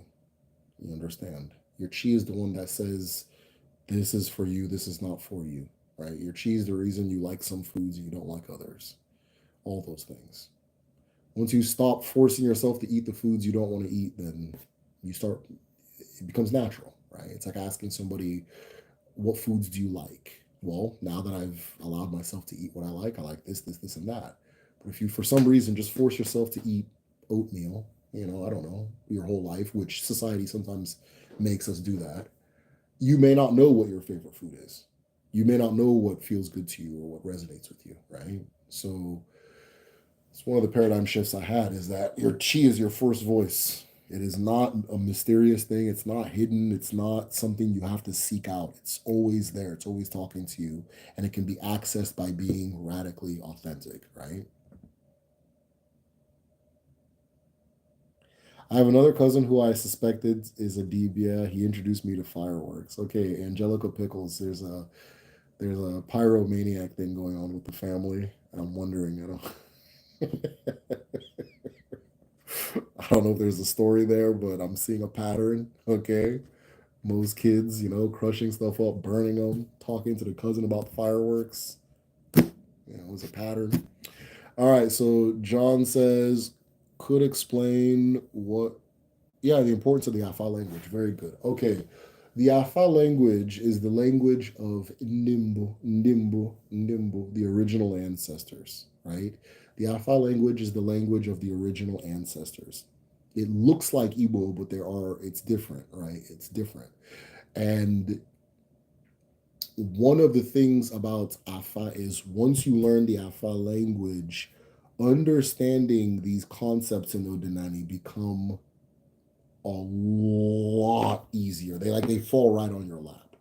Okay, they fall right on your lap because I can sit here and explain that this thing is connected to this thing, is connected to this thing, but in Afa, all of them are described but with one word, or described with one word, right? All of them are described with one word. And so once you learn that word, you're like, oh. That's the through line. I get it. It makes sense, right? I'm trying to think of an example. Like ete is an afa word. The word ete that we're talking about, those strings, is afa, right? It's an afa word. But a lot of the things that afa that use the word ete and afa point to women and being a woman, point to women and being a woman, right? And then it'll give you some insights on this idea or this concept of being a woman too, because it'll tie some other things to it. You're like, oh, interesting, right? The moon is there. I'm trying to think of some other things that Afa uses the word ete to say. Um, Strings, woman, moon, mothers, women's meeting, um, earth, all these different things are all tied in there just with that word ete, right? So in if you're in the traditional medicine class, go to the textbook and then go like towards the bottom. You'll see I have like a matrix, the codex. In fact, let me see if I can pull it up here of Afa. In fact, yeah, let me do that. Let me see if I can pull it up here. I can't, I think. All right. Anybody's ever have to do that? Like you're doing something, you have to like stop because you forgot what you're doing. There. Dog. Keep asking questions, y'all. I'll look over it in a little bit. So.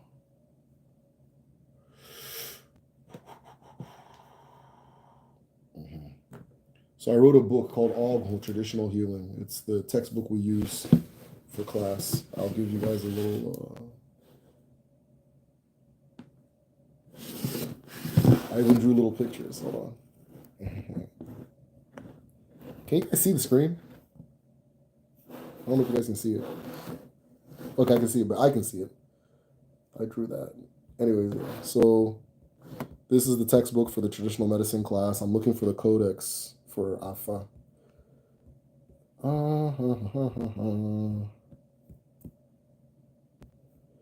It's coming, it's coming, it's coming. Like I said, it's towards the end. I wrote the hell out of this. Oh, there it is. Okay. So in it breaks down the entire code for Afa, right? All the different things, how to see it in the shells. And then so I'll open this one here. So I'll pick a word.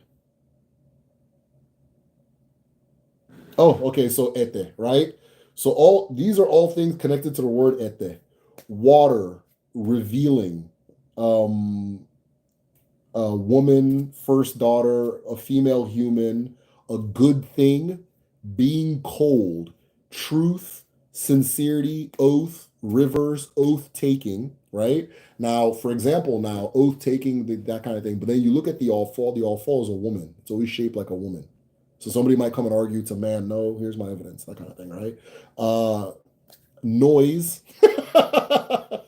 a hen with her chicks, a sudden event, um, something far away or something old. All of these, there should be more. Cooking, appointments, retaliations, and disagreements. All these things, for some reason, are connected to the word ete and connected to the concept of womanhood. Now, philosophically, we can do 300 videos on that right there. But yeah, I'll do my.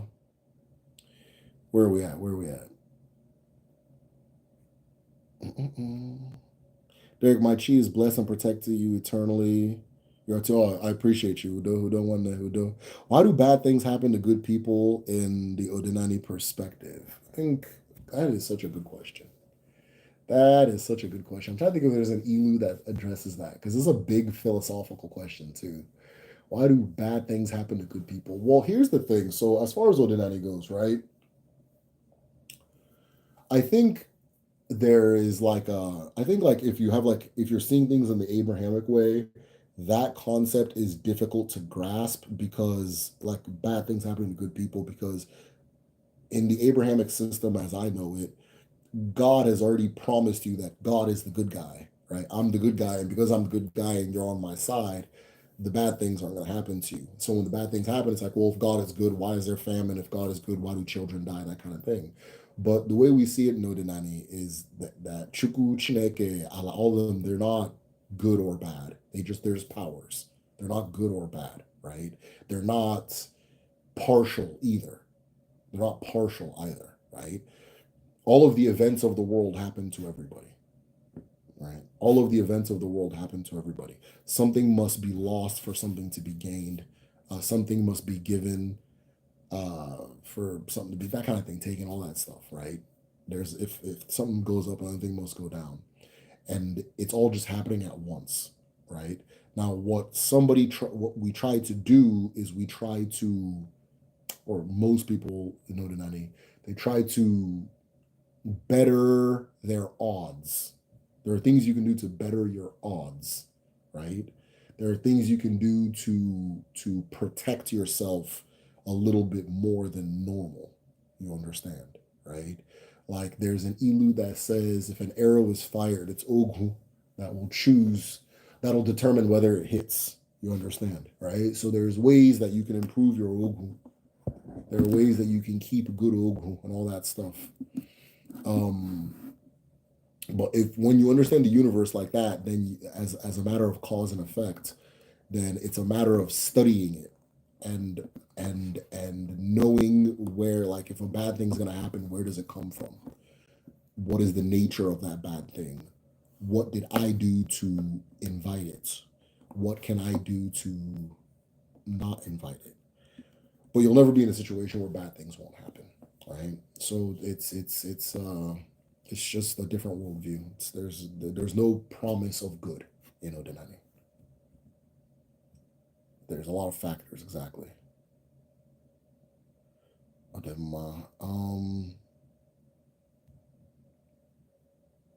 Odema, Jishike. All right, guys, I'm getting a little bit I'm getting the feeling that I should hop. So thank you guys for being here. As I'm talking, if a question pops up, I will answer. Is that there it is? Then related to wearing cloth? Yes. Making paper from plant fibers? Yes.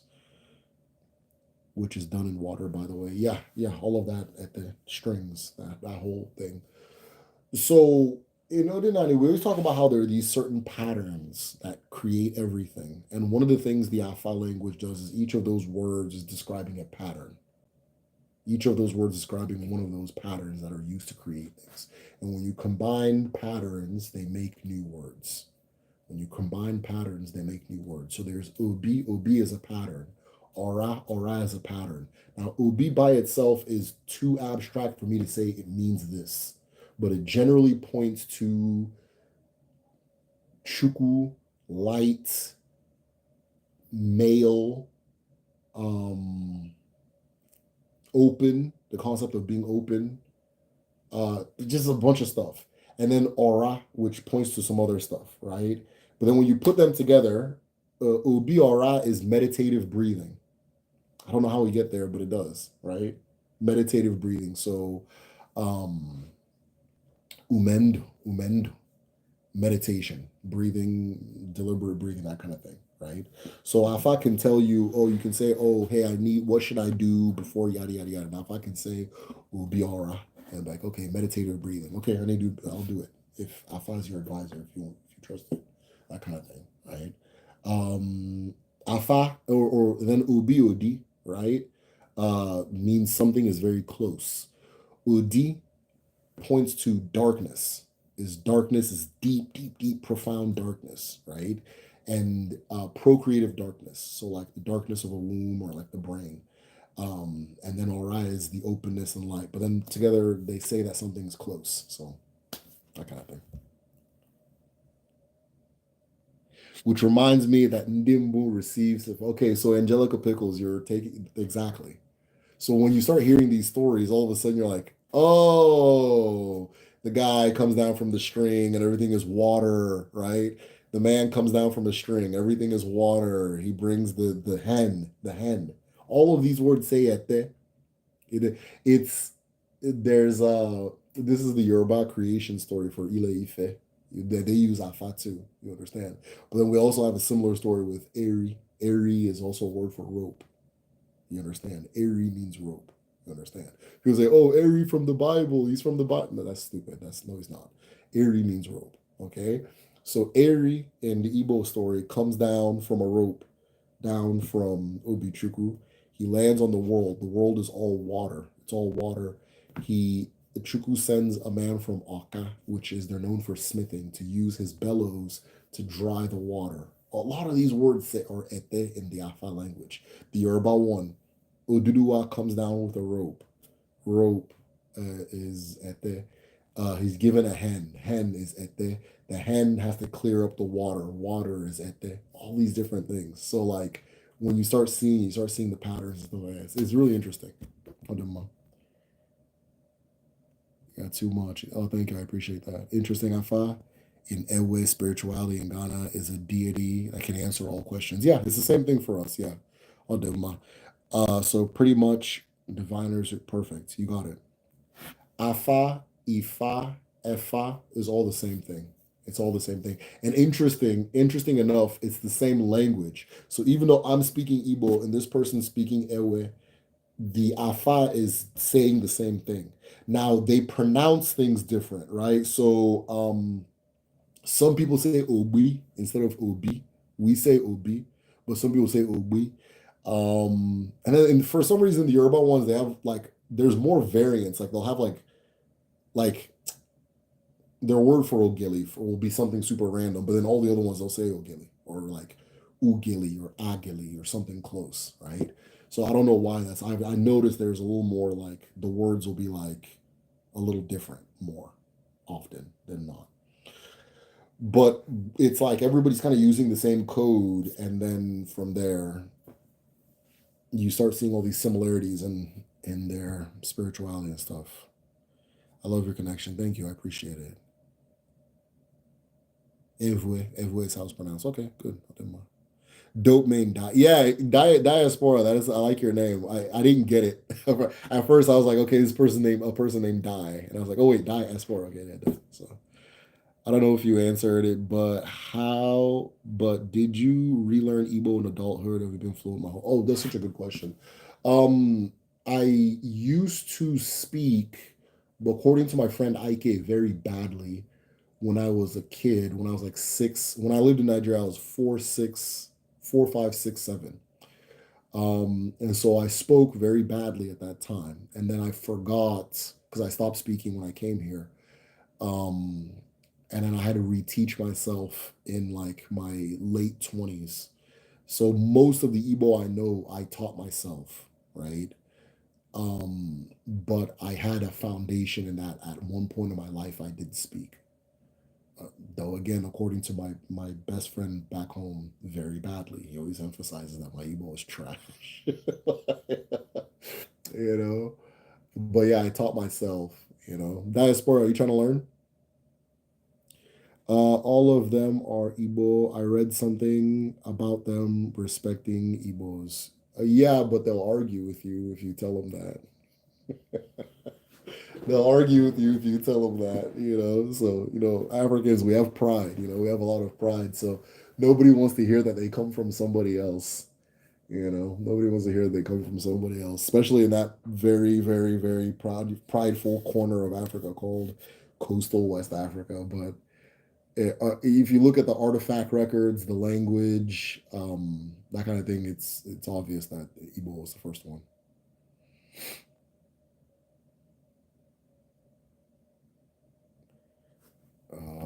All right, where are we at? Did you know that Jidenna was fluent when he came, but they used to laugh at him? Also, he nearly forgot. Oh, interesting. Okay, interesting. I like Jidenna. Interesting. I didn't know that. What is Ogungun? Ogungun is an Arushi that channels. Okay. Ogungun channels Omomo. Sorry. Okay. So Ogungun is an Arushi, which is like a shrine, right? So Ogungun is specifically a shrine. And that shrine channels Omomo, Omomo, the energy of Omomo, right? So the thing, an Arushi is something that is built to channel something else, to channel an energy, right? And so certain things like a person can set up an Arushi and say, okay, I'm channeling this particular thing here, right? And Ogungun is at the current moment is probably the most popular shrine in all of Igbo land. And what makes a shrine popular is that it works. So if the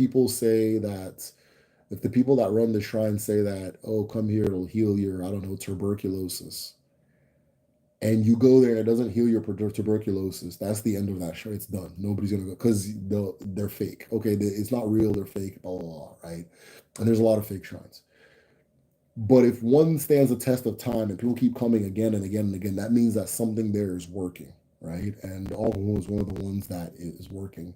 All the politicians go there to take their oaths. All the pastors, all the pastors in Igbo land go there to get their power, right?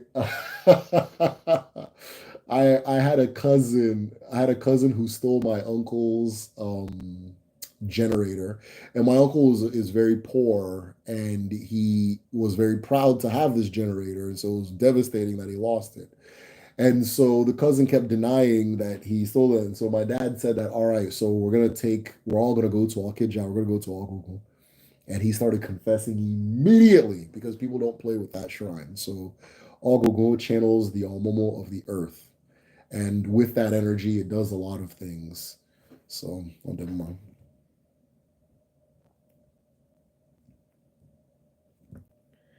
Okay, so my grandfather taught me, yes, I think Igbo people occupy a strange place in the imaginations of a lot of African people. Awesome, because I'm currently reteaching myself Ga, dope. It was my first language too, Odema.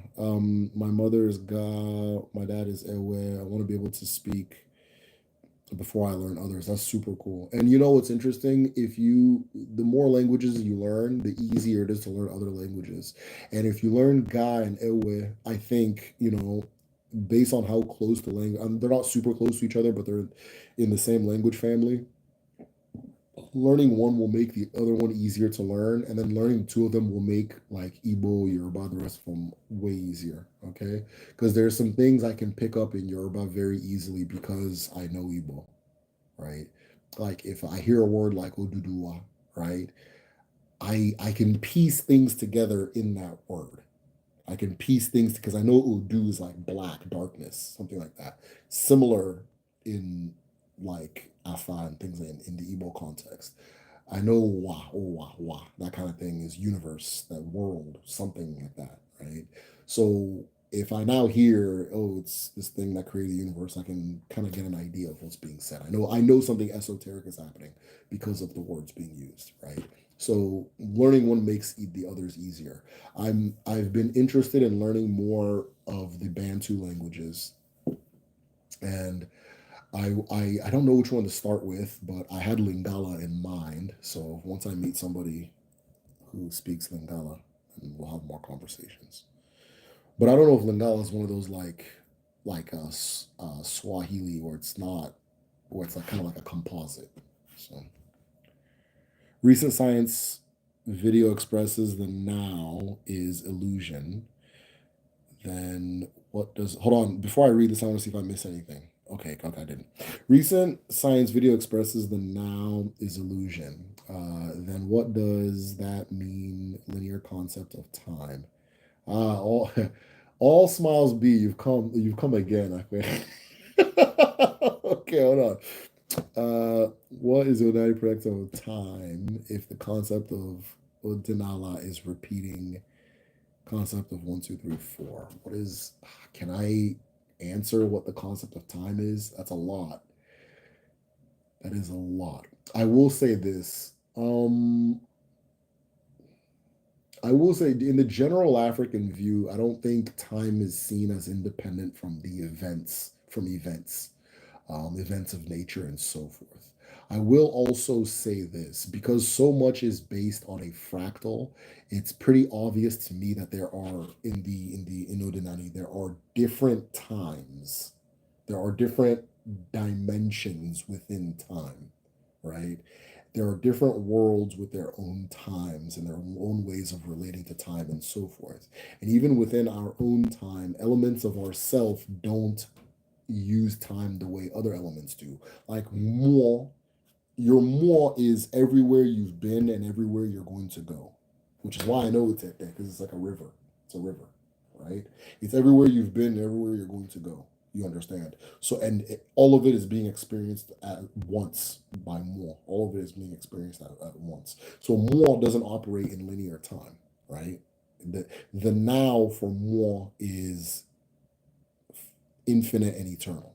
You understand? The now for Madon is finite and linear, right? So, or not linear, but event based. It's event based, right? So, I think from my own studies and that kind of thing, the African view of time in for the mortal human being is based on events, and then but then there's time beyond time. There's time beyond that. The time as experienced by moi is not same as what's experienced by Mado. I'm even learning more about this concept of uwaagon, right? So that when you become a Debia, you install your Agon shrine, and your Agon shrine reflects that you are now a member of Uwaagon. Uwaagon itself, this is the reason it was interesting to me is because Agon has, oh, this is going to confuse people. Agon has, once you enter Uwaagon, Agon is like a person inside of this world.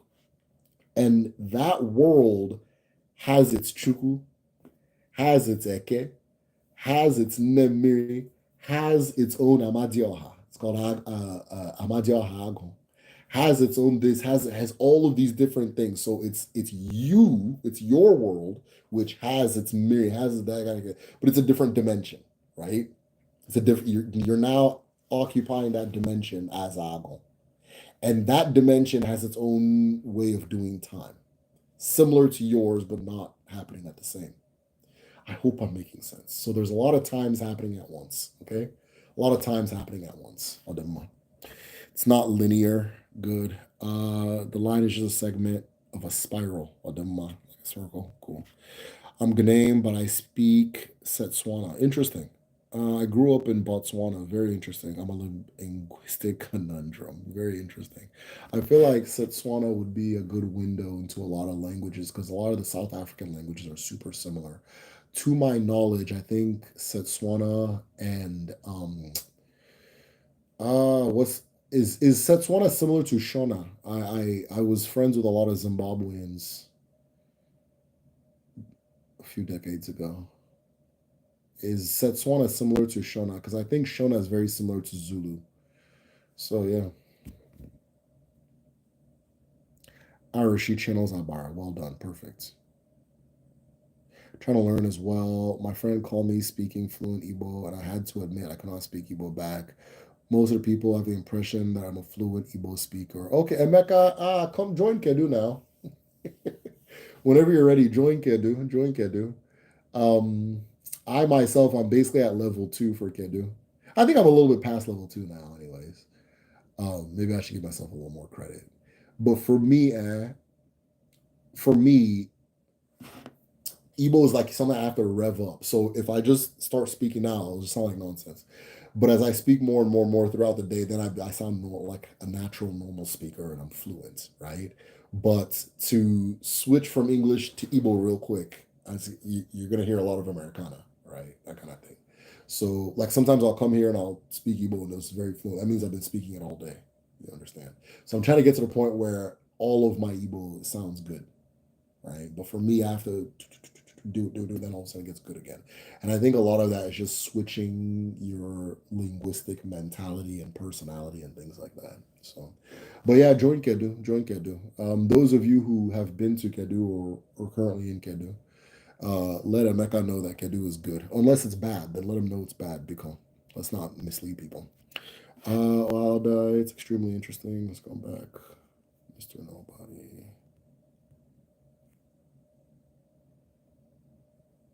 Even from your name, I was under the impression you were fluid. Just drop the bomb on me now. Wow. Is it okay to greet Algonquin with Yeah, absolutely. Every single thing can be greeted with Iwology. It's super safe. That's why we recommend it. Everything can be greeted with Kola. In fact, you kind of have to greet her with Kola. Guinea is definitely Kinney for sure. Exactly. Yeah, Guinea, Kinney, right? Um, Even like the word inti, I think they say eti, right? All of the facial features in Yoruba they sound exactly like the Igbo ones. Even like, okay, for example, now, even the word, okay, let's go back to the Afa, right? So we know that ete is river, it can be river, it can also be woman, right? And then in Igbo, woman is wani, right? Wani, or that kind of thing.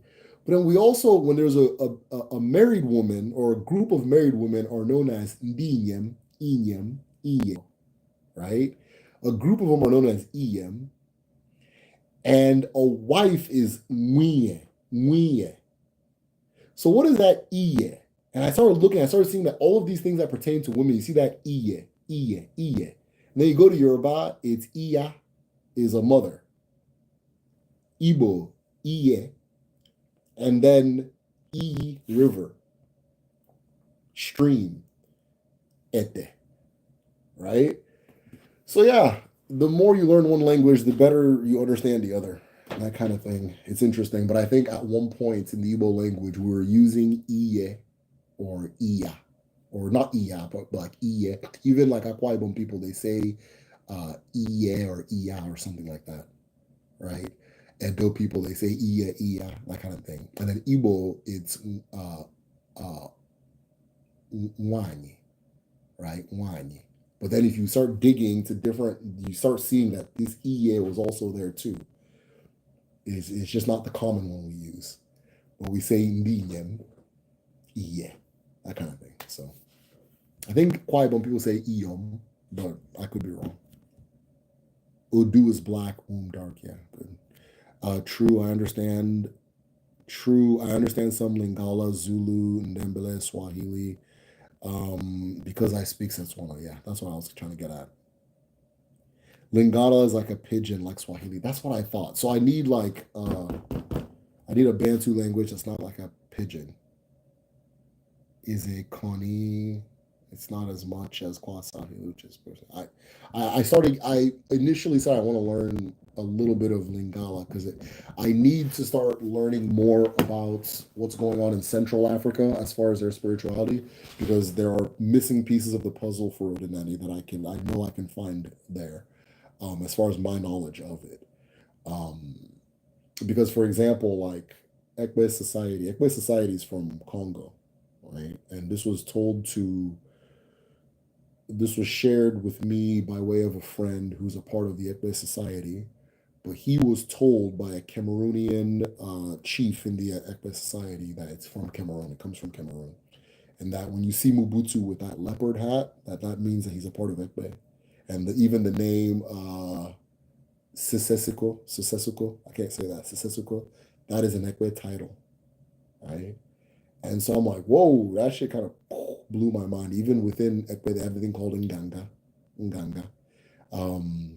Arochuku people, one of their titles is those who hold Nganga. And then you go and check in Congo, Nganga, I believe, is like either a medicine man or some type of medicine related abara, right? More is the Akashtic River. Nice. Okay, you got it. Perfect.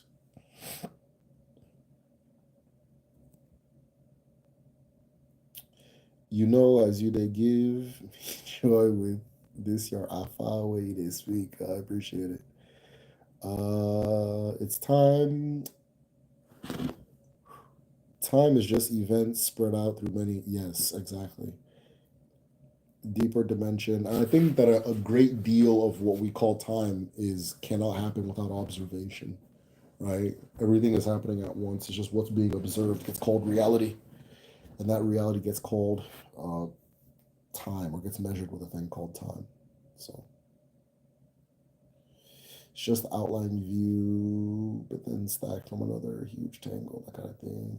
You talked about Waghorn once and never touched on it again till now. Yeah, yeah, I'll definitely be making videos and things like. There's so many things in Odinani that I haven't touched, right? There's so many things, but I'm currently the reason I brought up Oahu is because I'm reading about it. This is a good book if you want a book recommendation. The Agho deity and Igbo religion. So it's super granular and detailed about Agho specifically. But Oahu is its own world. And when you enter Oahu as a Debia, you're almost like entering a different dimension. And that dimension has this, it's like it has the same Abara in your world, but now it's this version of it, right? Again, that fractal repeating itself again and again and again, right? So when people ask me how many Abara are there, it's infinite because they keep repeating over and over and over. Though in one story they said 45, so that's an interesting number to pay attention to. Guy, we're going to tell stories, man. Okay, I'll do my. Is it like dreams? I do believe there's a connection between Oahu and dreaming. Yes. Administration from Chi. I'll do my. Ndewo. Aurora, Ndewo. Glad I'm catching this live while it's still going. Yeah, yeah, you missed me. You missed the boring stuff. You missed me ranting. Hey, Aurora, if if this is who I think it is, congratulations. And if you are who I think you are, you should know why I just said congratulations. So I was very happy seeing the picture I saw today. Die moi, cash, okay, yeah, I agree about the switching your linguistic mentality, personality, and kind of rev up to fluent Igbo. Yeah, yeah, yeah. So it's easiest for me when listening to Igbo music all day. Yeah, first like you have to get the spirit in you. You have to get the spirit in you, and then from there it flows. It's almost like if somebody just asks you, "All right, dance," right? You're not gonna dance that well, but once you've been listening to the music for a little bit, or you've been kind of you've allowed the spirit to enter you, then okay, you're gonna be dancing your ass off, right? Is very much like that for me with Igbo. So, but I'm trying to get it to a point where I'm just like, I just go. Do vampires exist in Odinani? Yes. And our in-house Debia, not the current one, but the one from like the first one, who I consider one of my teachers. Um, he told me that you can actually turn a person into a vampire, but I don't want to share how because it's really grim. And based on how good that man is at his work, I completely believe him. But that it's a thing that our people are aware of that you can do, right? Um, and it's a process, and it semi makes like it kind. You can see how it makes sense biologically. But yeah, vampires are real. But what that thing would do is just make it so that person has to drink blood to live, right? Because their blood won't naturally. How do I put it? The circulation won't be normal. They will also be nocturnal, and they will need to spend a significant part of their day upside down. So, but I'm not sharing that. I'm not sharing that. My sister got her 21 Me updated and was so disappointed to not be Yoruba because she's into Ifa more. I keep trying to tell her it's the same shit in different fonts. Angelica, what did her results say? Iye Edo for mother, exactly. Yeah. Show sis look and she'll get over it. I think Odu is associated with the womb as well. Yep. And wisdom. 100%. Got it. Quiet Bomb also say ne because of Abia Igbos. Okay, I can see that. That makes sense. Kikongo is a core Bantu language, but to be honest, even learning Kiswahili, I can understand Lingala, Kikongo, Kikuyu words already. Okay, I'll do more. It's not hard to pick out Arab words and Swahili. Just replace them with the Bantu original words. Sisiko, yes, good. I'm learning a lot from the live and the comments. Y'all are great. Yeah, yeah, no, these like honestly, I can just sit still and let everybody talk and you'll learn something. I this is This is easily the most gifted community in YouTube history. I'll put that up against anybody, right? Nganga is an Igbo word for flexing. Yes, you can say nganga for flexing, but there's enwere nganga nganga were levels one day. So there's nganga for flexing, but then there's nganga the medicine. All mm-hmm. Microplastics are environment. Fruit, oh my goodness. Now, those are soil, earth produce fruits 1,000 years before the issue of microplastics ever existed. It's earth at a different time. Interesting. Hold on, wait. We found fruits. Oh yeah, are you talking about like the? I think there's like I think there's like a bacteria or not a bacteria, like a fungus that can eat plastic, or is that what you're referencing? I'm not sure. Allah's on different time. Allah's on different time now. Yeah, it's pretty obvious, right? It's obvious. Sisico. Odema. Thank you. Aghon deity, Igbo religion knows itself. Yeah, it's really granular. It gets into Aghon super deep. So I wouldn't recommend it as like a beginner book, but it's not super hard to understand. You just have to be. I'm specifically trying to learn as much as I can about Aghon. Then you're good to go. Perfect book. I think it's for.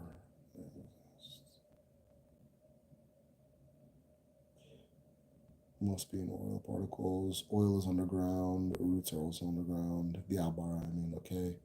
Yes, Obu. Cool, cool, cool. Those regrets, I appreciate it. I'll do much as you can. Thoughts on Sinners. I'm supposed to go see Sinners tomorrow. I wanted to go live and talk about Sinners this weekend. Or actually, okay. I was actually supposed to go today because it's Mother's Day. But my wife is very tired. She just worked yesterday. She just wants to sleep. She's asleep now. She's been sleeping all day. And so we said we'll go see Sinners together tomorrow. So I'll be very late because everybody's seen it already, but I'll definitely come talk about it when we do. Can do rap in Igbo. Improve your linguistic skills. So one of the ways I taught myself Igbo was I used to translate songs I liked, which is mostly rap, into Igbo.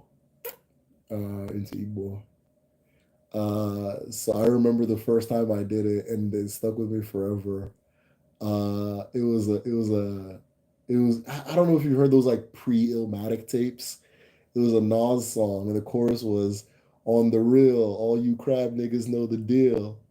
And I remember I translated it as always joku, and then shika got mine y'all. And then I was like, yo, that's cool. And so I just kept doing it for everything. Next thing you know, my Igbo started getting better. And I started learning vocabulary. Like I didn't know how to say crab. And it's in shika. Okay, cool. That kind of thing. Always joku. And then shika got mine here. So yeah. I can definitely rap in Igbo, but you guys maybe we'll have to do that on Patreon. We can't be doing that here for free. Every time you say Adama, I think you're calling my name, especially as one of my accounts has that name. Oh, okay, is that your Okay, cool. Adama. It's I say Adama to white people too. Is that one's just it's just what it is. Everybody gets Adama. My Mexican neighbor heard me say I say Adama to them. Um,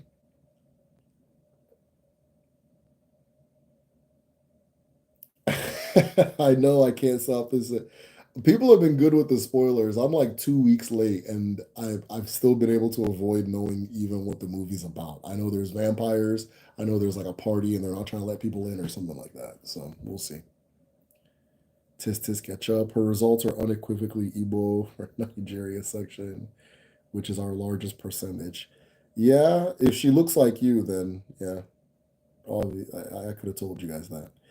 But they won't have the abilities to, I guess, correctly before the DNA did. Also, don't like babalawos and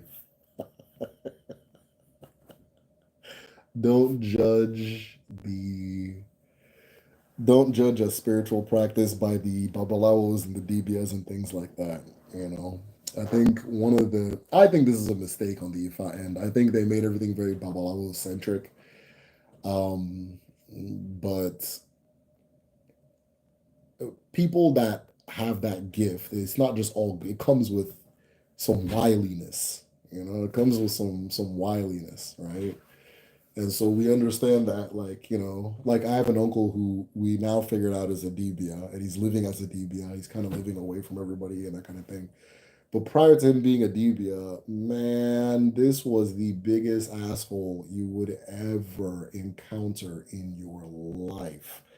And he was constantly fighting people and constantly in conflict with people and trying to trick people and scam people and do all this crazy shit.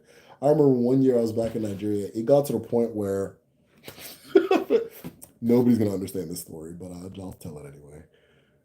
So we when we first landed, he had no door on his house, and he had borrowed money from one of my uncles and refused to like pay back. And so my uncle came, and this uncle of mine. He's older now, so he's like calm and stuff. But at the time, he was just 50 cent, right? So so I have this uncle who's basically 50 cent who lent him money.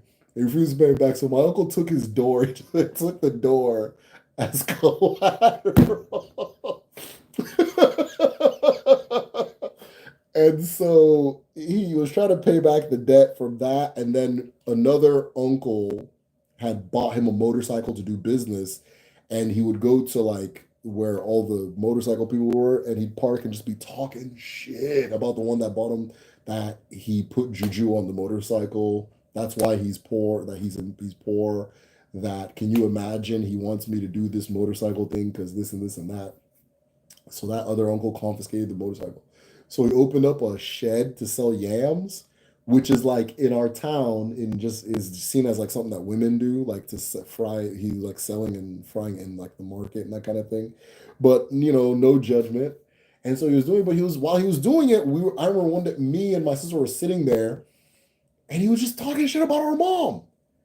And my mom helps him out. His dad was one of the people that helped take care of my mom. So anything he needs, my mom is just money, anything like that. My mom's always just talking shit about my mom, that yeah, she's just coming here to show off, and don't worry, once he didn't know we can speak Igbo.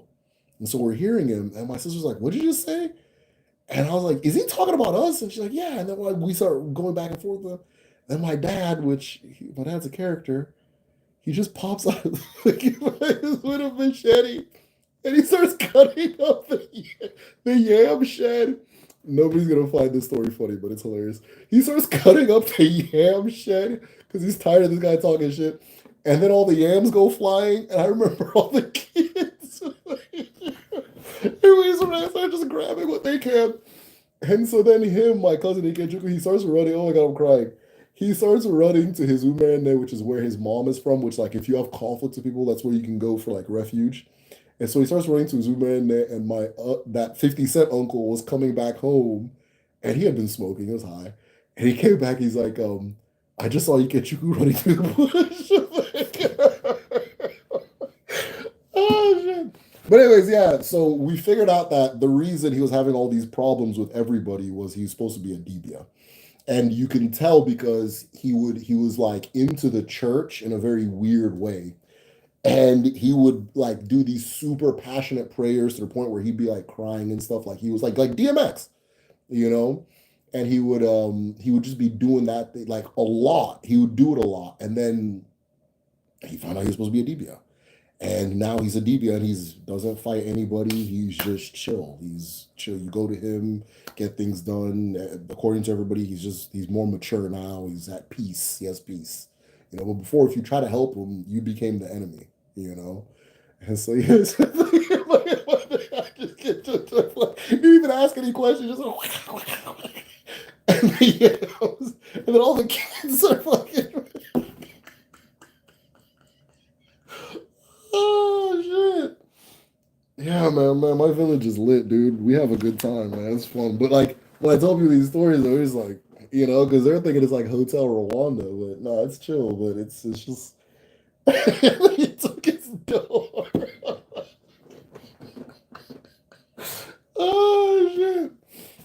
Oh my God, yo, this is funny.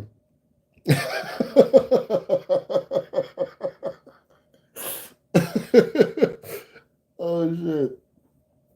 Oh man. Anyways, I had fun. I hope you guys enjoyed me having fun. I'm not the only one who hasn't seen it yet. Okay, good. Da, da, da, da. Does the N word mean river of rivers? I don't know. Are you talking about Niger? I think Niger means black.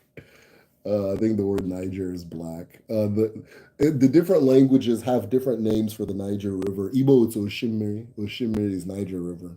Oshimiri. Um, in Yoruba, I think it's Kwara. No, no, Hausa is Kwara. It's Kwara. That's where you get Kwara State. Um, yeah, but different places have different names for it.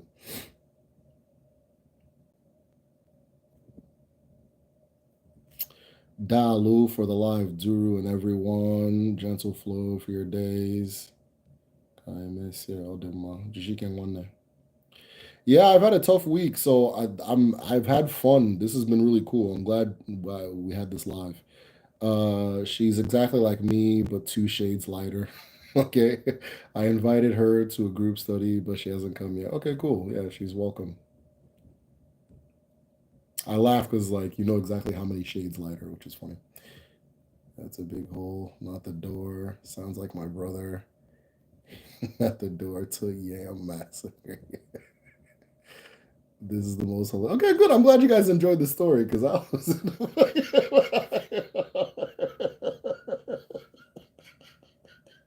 Yeah, he was just there talking shit, and we were just like, and we're listening because he's so flagrantly talking shit that it's like you don't even. He's so blatant, like it was so blatant that you almost didn't think he was talking about you. And then after a while, the pieces, the con, I'm like, wait, is he talking about us? And so then my sister gets up, like, what did you just say? And then just, ah, and then my dad just like,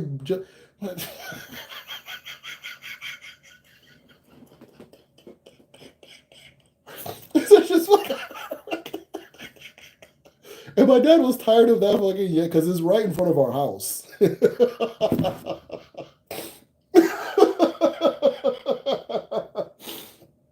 Oh my god, yeah, it's right. Oh shit. Yeah, I had one uncle, my uncle Richard, who my uncle Richard is so funny that it's a detriment to his life. But he kept calling him Ikachuku Yams. Oh shit. He kept calling him Ikachuku Yams. But yeah, no, but we I mean, if you would have known, he was just super, super, super into church and praying super hard and every day and singing all the church songs and things like that. And he'd do it with like it was like DMX, like he'd be so passionate that he'd start crying. And it just, you know, come to find out, he's just that was just alcohol. It wasn't like a lot of them super churched out people. It's funny too because when I started, like we don't, to my knowledge, we don't have the Debia thing in my family. But I've noticed that a lot of people will message me and it's just consistent, right? For some reason, their parents were very vehement about making sure they don't know about any of these traditions. And they themselves noticed some interesting things. And so then they messaged me like, hey, this is my story. This is what I'm seeing in my family. This is what I'm seeing with myself. And there's always somebody in the family had to, or not had to, destroyed a shrine and joined the church. Somebody destroyed a shrine and joined the church. It's always consistent. And the shrine they're always destroying is the alcohol, the family alcohol shrine. So a lot of people that were coming to me without knowing it already had this Debia legacy in their family, right? But their family channeled it into hyper religiosity. Hyper religiosity. So it was just something I noticed.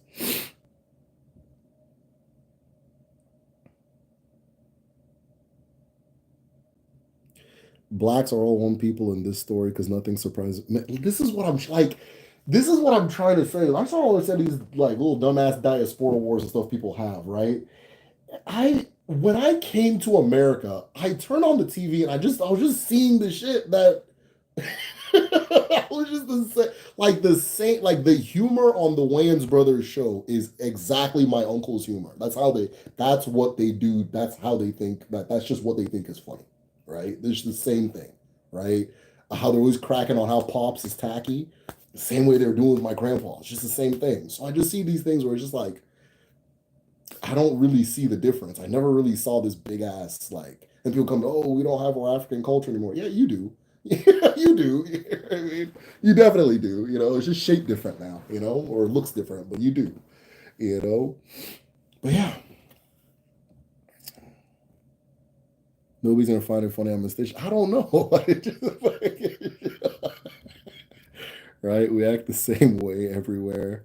Maybe my brother is supposed to be a Debia. Papoose has gotten a chieftaincy title in Sierra Leone and busted raps about. Oh, that's dope. Good for him. That's dope. That's dope. He should have one. He's an accomplished man. Jason Horman with the yam sheds. Yeah. Yeah, no, my dad is ridiculous. Yeah, my dad's ridiculous. My dad is action packed. Oh shit. That story killed me, man. Both supposed to be Debia. Other problems. Held a struggling pastor. And yeah, it can be a Tyler Perry movie. He said, oh wait, hold on. Change it to a fundraising cookout with the church people and add a struggling pastor. Now you have the Black American version of the same story. Oh shit, that's funny, man. Oh god, what's going on now? We had some drama. We had something else funny happen recently. I can't remember. I don't think I'm remembering it right. I don't remember. It's all good though. So DBS have to do the one thing that DBS. Okay, yes, or they have to accept it, and then when people come to them for that thing, they have to use it to help people, right? That is how they have to use that thing to help people. Okay. So it's not that they have to just do the thing forever and ever and ever if they don't want to. But if somebody, for some reason, is like clairvoyant, if somebody comes to you looking for help from your clairvoyance, you help them. If you keep denying that thing or you keep fighting it, it's going to drive you crazy, right? You're going to lose your mind. My nose are so running during these lives.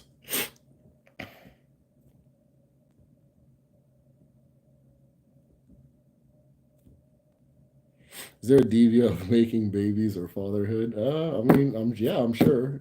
Why wouldn't there be? Can you be a DBA of multiple things? Yeah, absolutely. Most DBAs are DBAs of multiple things. Let me say most modern DBAs, probably in the past too. Hold on, guys. I gotta wipe my nose. Oh,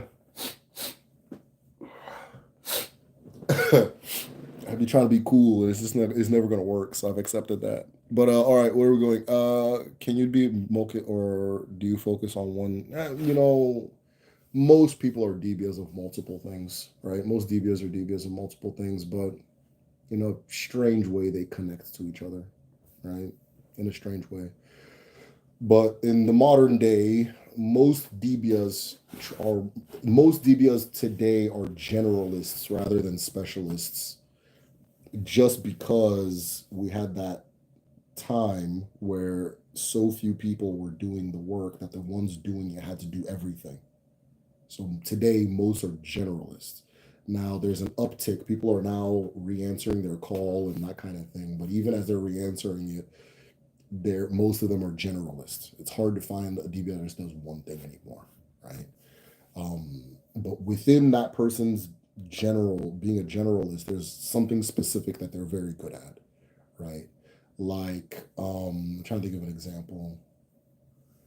Trying to think of an example.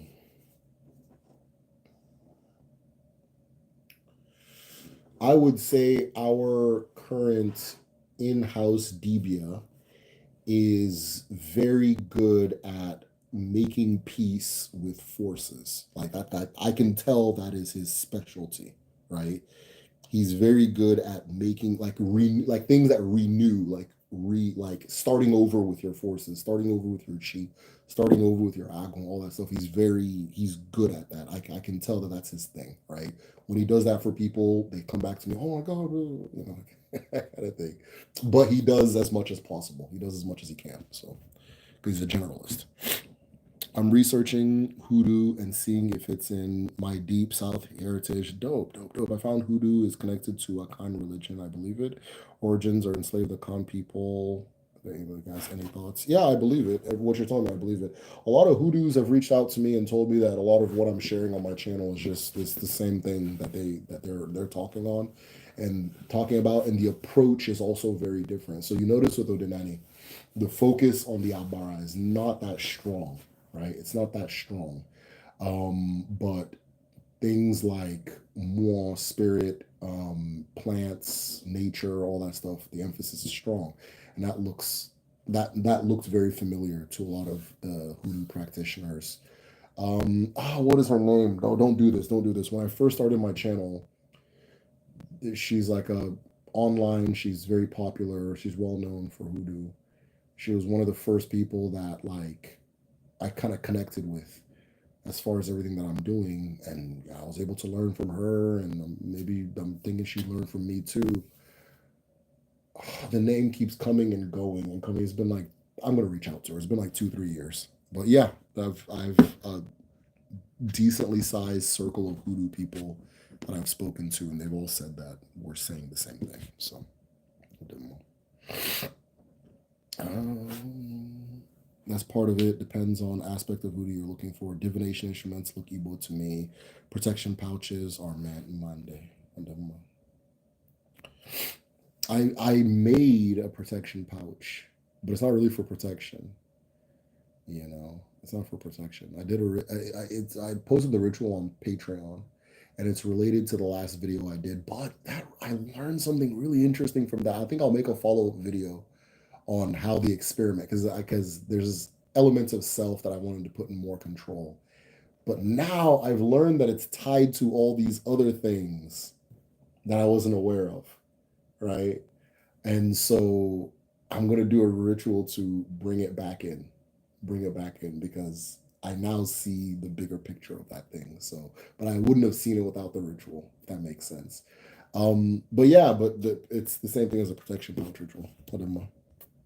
Kachifo one. Hoodoo stem from more than one African ethnic group. I believe it. I feel is the birth. If hoodoo is American, is Black American, and I think most Black Americans are Igbo, so it'd probably make more sense to me that it stemmed from Igbo traditions. So.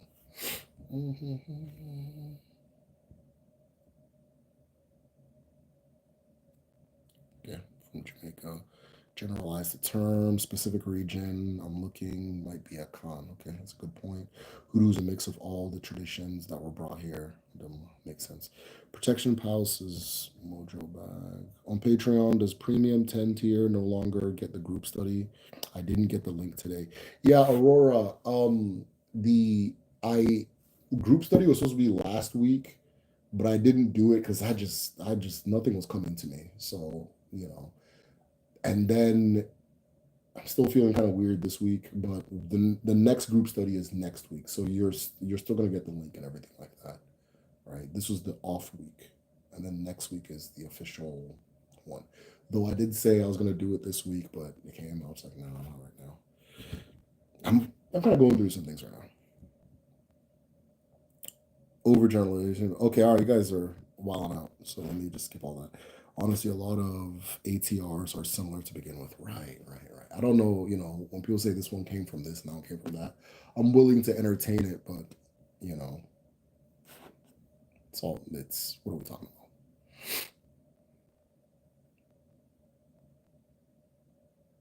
One place only receive Africa from only one source country. Diana and Dale, well, I don't think I've seen your name here yet. Udo is a mix of all. Okay, there you are. Sending love for what you've been dealing with. Diaspora, thank you. I appreciate it. Okay, y'all. This is it's about time. We gotta go. Hey, you're about to start getting emails about signing up for the language class this next week. Um, we've started signing up again for the language classes for Kedu. So if you're joining the summer session, it is supposed to begin. I'm gonna postpone it a little bit. So I'm gonna push it back for those of you who are keeping track about 2 weeks. So it'll begin in June. But if you are going to be signing up for the language class this summer, for the summer class, sign up www.kedu.me. If you're on the Ezumezu Patreon tier, if you're at the highest Patreon tier, message me tonight and say, sign me up for whatever class it is. Those of you who took Igbo 1 this last time, if you're not sure if you should do Igbo 2, message me and we'll talk. And because I have the different things where I'll know whether or not you would be comfortable in Igbo 2. And then those of you who know what you're about to do, let's get it done. I'm gonna start the registrations on Monday, so there's all the seats are open right now. And then summer classes where a lot of the kids sign up. So if you guys have kids that you would also like to take classes, um, message me and I'll give you guys like a bundle deal for 2 people. So that being said, y'all, this has been a great conversation. I think I really needed this. As always, uno gade, uno geto, uno bala, uno tiriaka, o gade no wa, gade otwa neke, no rie, na fo, na nkwo. He said.